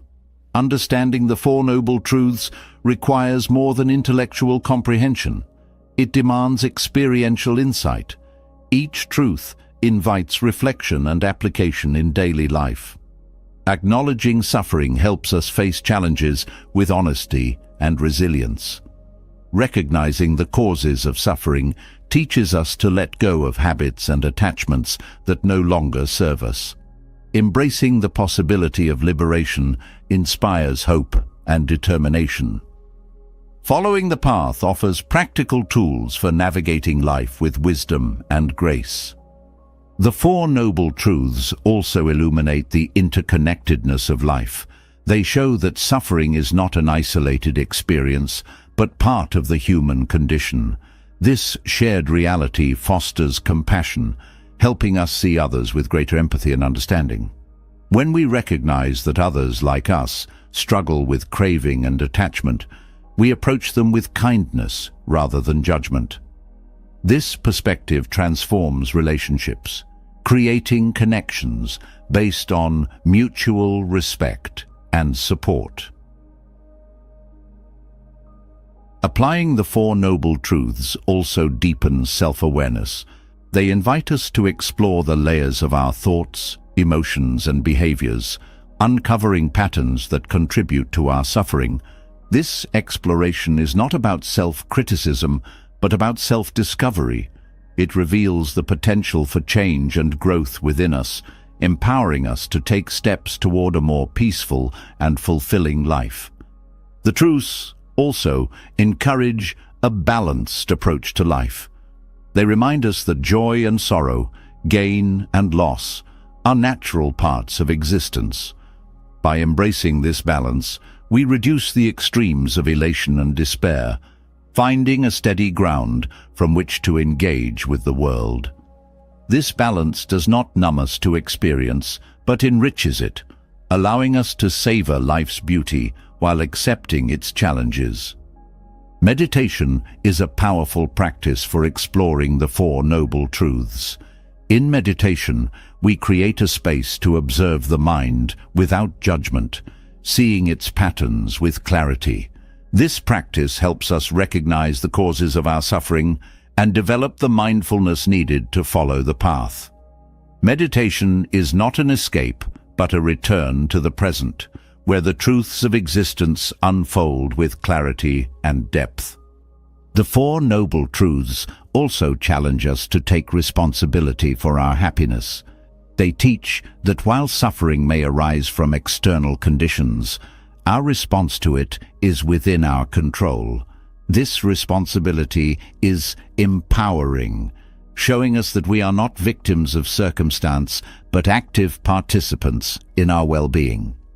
It inspires us to make choices that align with our values and aspirations, shaping a life that reflects our deepest truths. These teachings are not about adhering to dogma, but about discovering what resonates within. The Four Noble Truths are a mirror, reflecting both the struggles and the possibilities of human life. They guide us to look with honesty and outward with compassion, creating a path that is both personal and universal. The transformative power of the Four Noble Truths lies in their simplicity and depth. They do not promise an easy life, but offer the tools to navigate life's complexities with wisdom and grace. By integrating these truths into our daily existence, we create a foundation for lasting peace and joy, grounded in the profound understanding of what it means to be human. Through this practice, we move closer to the liberation that lies not in escaping life, but in fully embracing it. The Four Noble Truths uncover the profound wisdom that suffering is not an enemy, but a teacher, guiding us toward awareness, transformation, and peace. This foundation naturally leads to a practical question. How do we carry this understanding into everyday life, especially in moments of stress, uncertainty, or hardship? Maintaining calm and positivity amidst life's chaos may seem elusive, but Buddhist teachings offer timeless guidance. They show that serenity is not found in controlling the external world, but in mastering the inner landscape. Calmness begins with self-awareness. Much of the turmoil in life stems from unexamined reactions. When emotions like anger, fear, or frustration arise, they can dominate thoughts and actions, leading to tension and conflict. Awareness invites you to pause and observe these emotions as they arise, without judgment. This pause creates a space between feeling and reaction, allowing you to choose a response aligned with your values, rather than being swept away by impulsive reactions. Positivity is cultivated through perspective. Challenges and difficulties are inevitable, but how they are perceived shapes their impact. Viewing obstacles as opportunities for growth rather than as threats shifts the mind from resistance to curiosity. This perspective does not ignore pain, but frames it as part of a larger journey, one that includes learning, resilience, and eventual peace. Buddhist wisdom encourages seeing the impermanence of all things, reminding us that even the most difficult moments will pass. Mindfulness is a cornerstone of staying calm and positive. By grounding yourself in the present moment, you break free from the mental spirals of regret over the past or worry about the future. The present is where life unfolds, where solutions can be found, and where peace resides. Mindfulness teaches you to engage fully with what is here and now, reducing the noise of unnecessary mental chatter and creating clarity. Gratitude is a powerful tool for fostering positivity. Focusing on what is good and abundant in your life shifts attention away from what is lacking. Gratitude does not deny challenges, but balances them by highlighting the blessings that coexist alongside struggles. This practice nurtures a sense of sufficiency and contentment, reducing the craving and dissatisfaction that often disrupt calmness. Compassion, both for yourself and others, is essential in maintaining inner peace. Self-compassion softens the harshness of self-criticism, replacing it with understanding and kindness. This gentleness allows you to navigate setbacks without being overwhelmed by guilt or disappointment. Extending compassion to others fosters connection and reduces the mental burden of resentment or judgment. It transforms relationships, creating harmony that supports a calm and positive mindset. Letting go of control is another vital practice. Much stress comes from trying to manage or predict every aspect of life. Buddhist teachings emphasize the importance of surrendering to the flow of life, accepting what cannot be changed while taking thoughtful action where possible. This balance reduces the friction of resistance, allowing you to move through life with greater ease. Breathing techniques offer immediate tools for calming the mind and body. Focusing on the breath anchors attention, slows the heart rate, and creates a sense of stability. Deep, conscious breaths signal the nervous system to relax, providing a simple yet effective way to regain composure in moments of stress. Over time, this practice trains the body and mind to respond to challenges with calm rather than panic. Detachment from outcomes fosters both calmness and positivity. By releasing the need for specific results, you free yourself from the anxiety of unmet expectations. This does not mean giving up on goals, but approaching them with flexibility and openness. When effort is valued over outcome, the journey becomes a source of joy rather than a source of stress. Simplicity in life also contributes to inner peace. Reducing unnecessary commitments, possessions, or distractions creates space for what truly matters. This simplicity extends beyond the physical to the mental, encouraging you to focus on thoughts and actions that align with your values. A simplified life is one with fewer sources of stress and more opportunities for joy.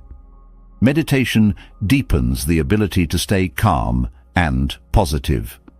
By sitting in stillness, you train the mind to observe without attachment, developing resilience against the fluctuations of life. Meditation enhances awareness, focus, and emotional balance, creating a strong foundation for navigating challenges with grace.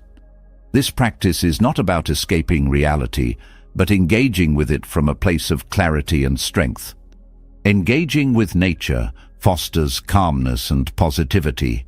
Time spent outdoors, surrounded by the natural world, grounds and rejuvenates the mind and spirit. Nature's rhythms remind you of the interconnectedness and impermanence of life, encouraging a sense of peace and perspective. Whether it's a walk in the park or listening to the sound of rain, these moments of connection to nature soothe the soul. Forgiveness is another practice that supports inner peace. Holding on to anger or resentment ties you to the pain of the past, creating ongoing tension.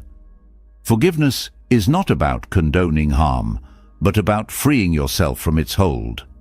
It releases the mental energy tied up in grievances, creating space for healing and renewal.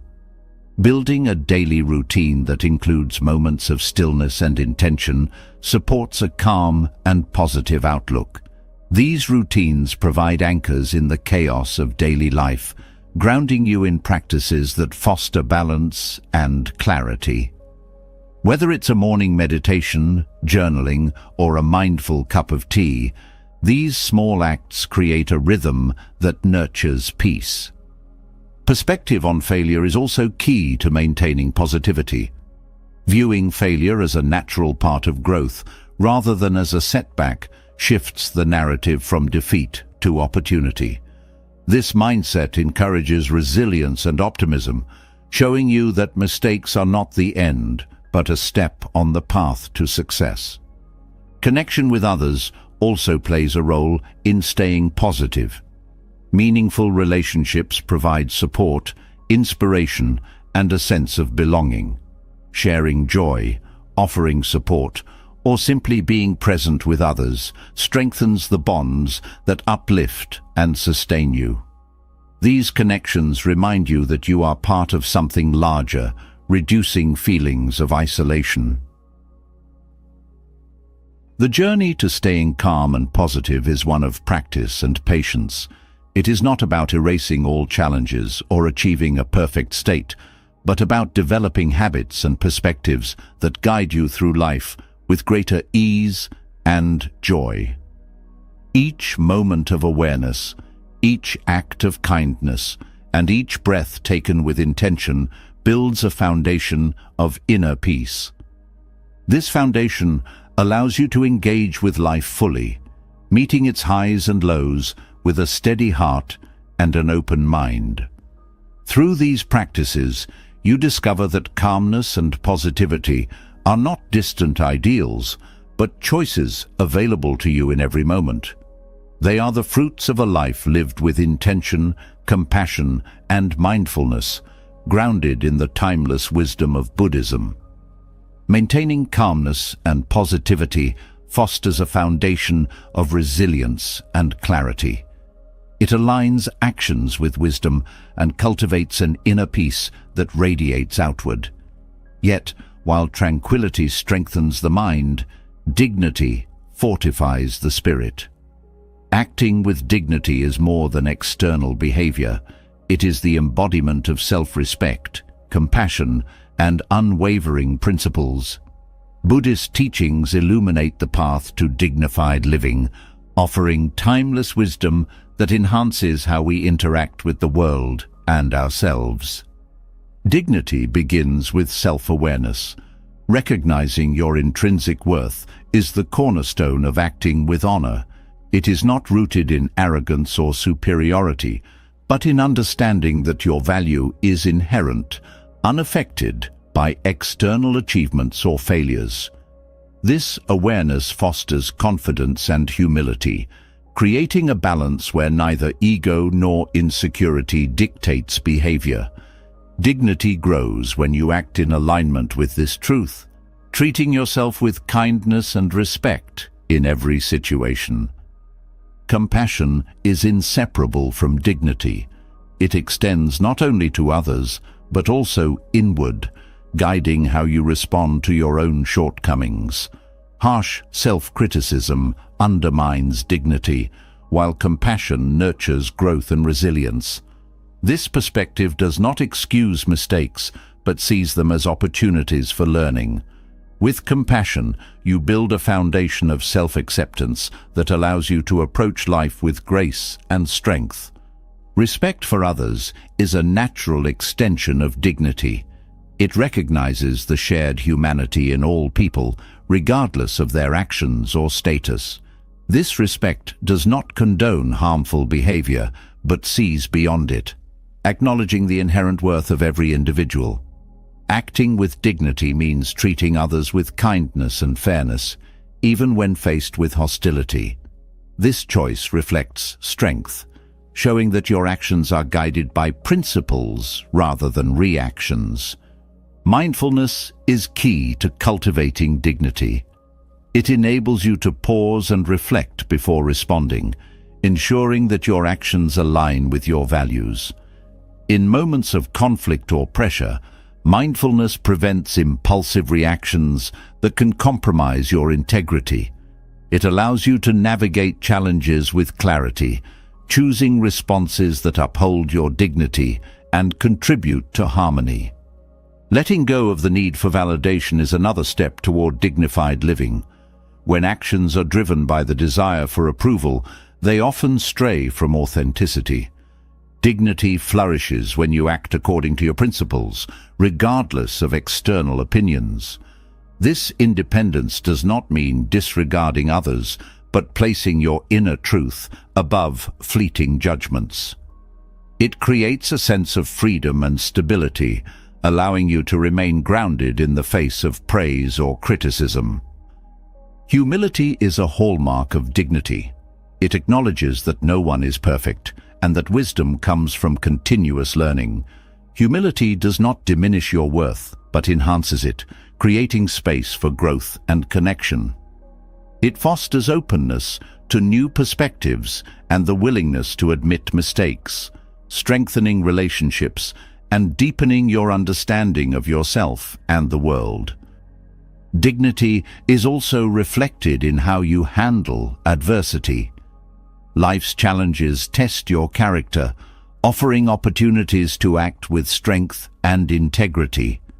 Facing difficulties with courage and composure demonstrates a commitment to your principles, even when circumstances are unfavorable. This resilience inspires others and reinforces your own sense of self-respect. Patience is another key element of dignified living. It allows you to navigate life's complexities without rushing or reacting impulsively. Patience creates space for thoughtful decisions and fosters a calm, steady presence. This steadiness is not passive but active, showing that you can remain centered even amidst uncertainty or difficulty. Integrity is the foundation of dignity. It means living in alignment with your values, regardless of external pressures or temptations. Integrity requires honesty, not only with others, but with yourself. It involves acknowledging your intentions and ensuring that your actions reflect them. This consistency builds trust, both within yourself and in your relationships, creating a life that feels authentic and meaningful. Generosity enhances dignity by shifting focus from self-interest to the well-being of others. Acts of kindness and giving reflect a sense of abundance and connection, strengthening bonds and uplifting those around you.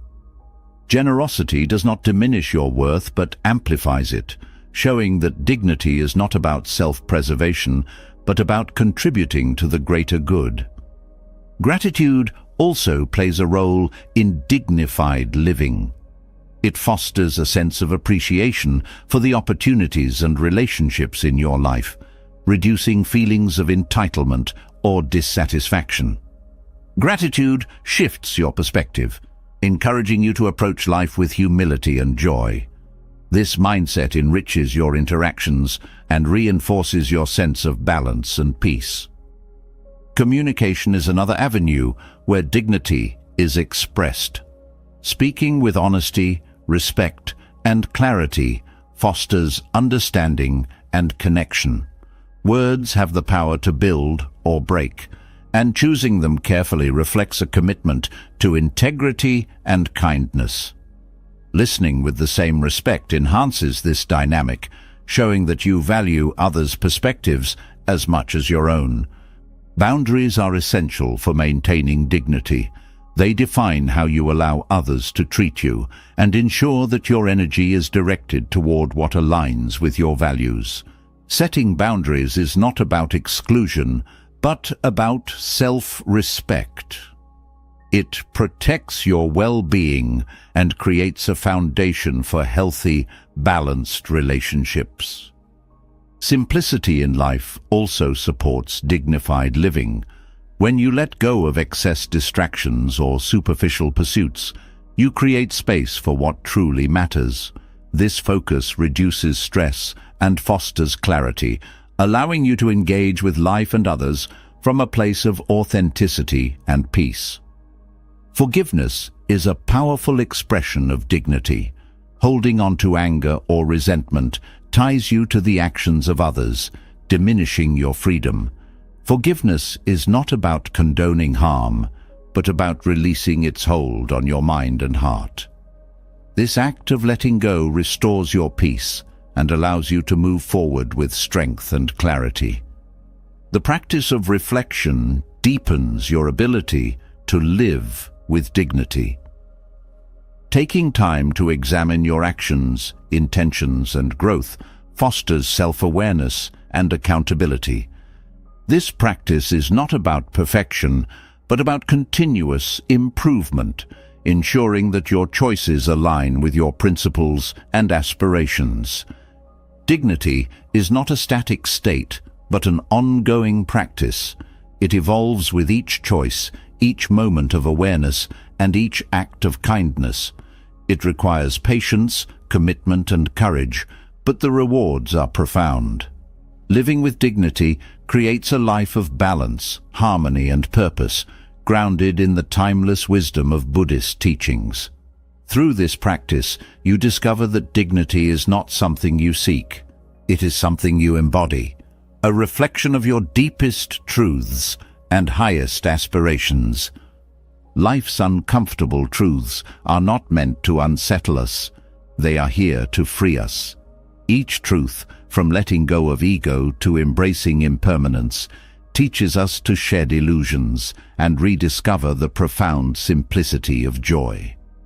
These teachings remind us that happiness isn't something we chase, but something we cultivate within, by accepting life as it is and aligning ourselves with its flow. They challenge us to see suffering not as an enemy, but as a guide, to seek validation not from others, but from our own sense of integrity, and to find strength in the act of letting go.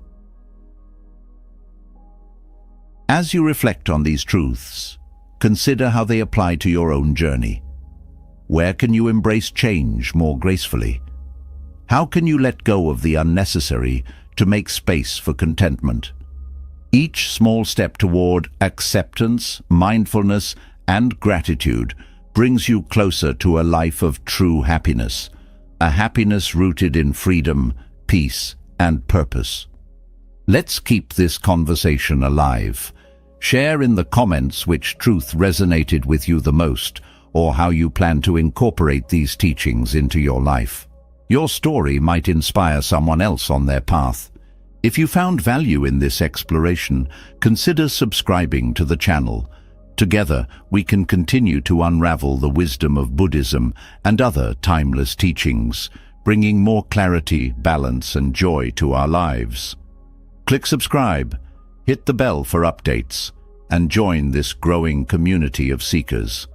Let's walk this path together. See you in the next video.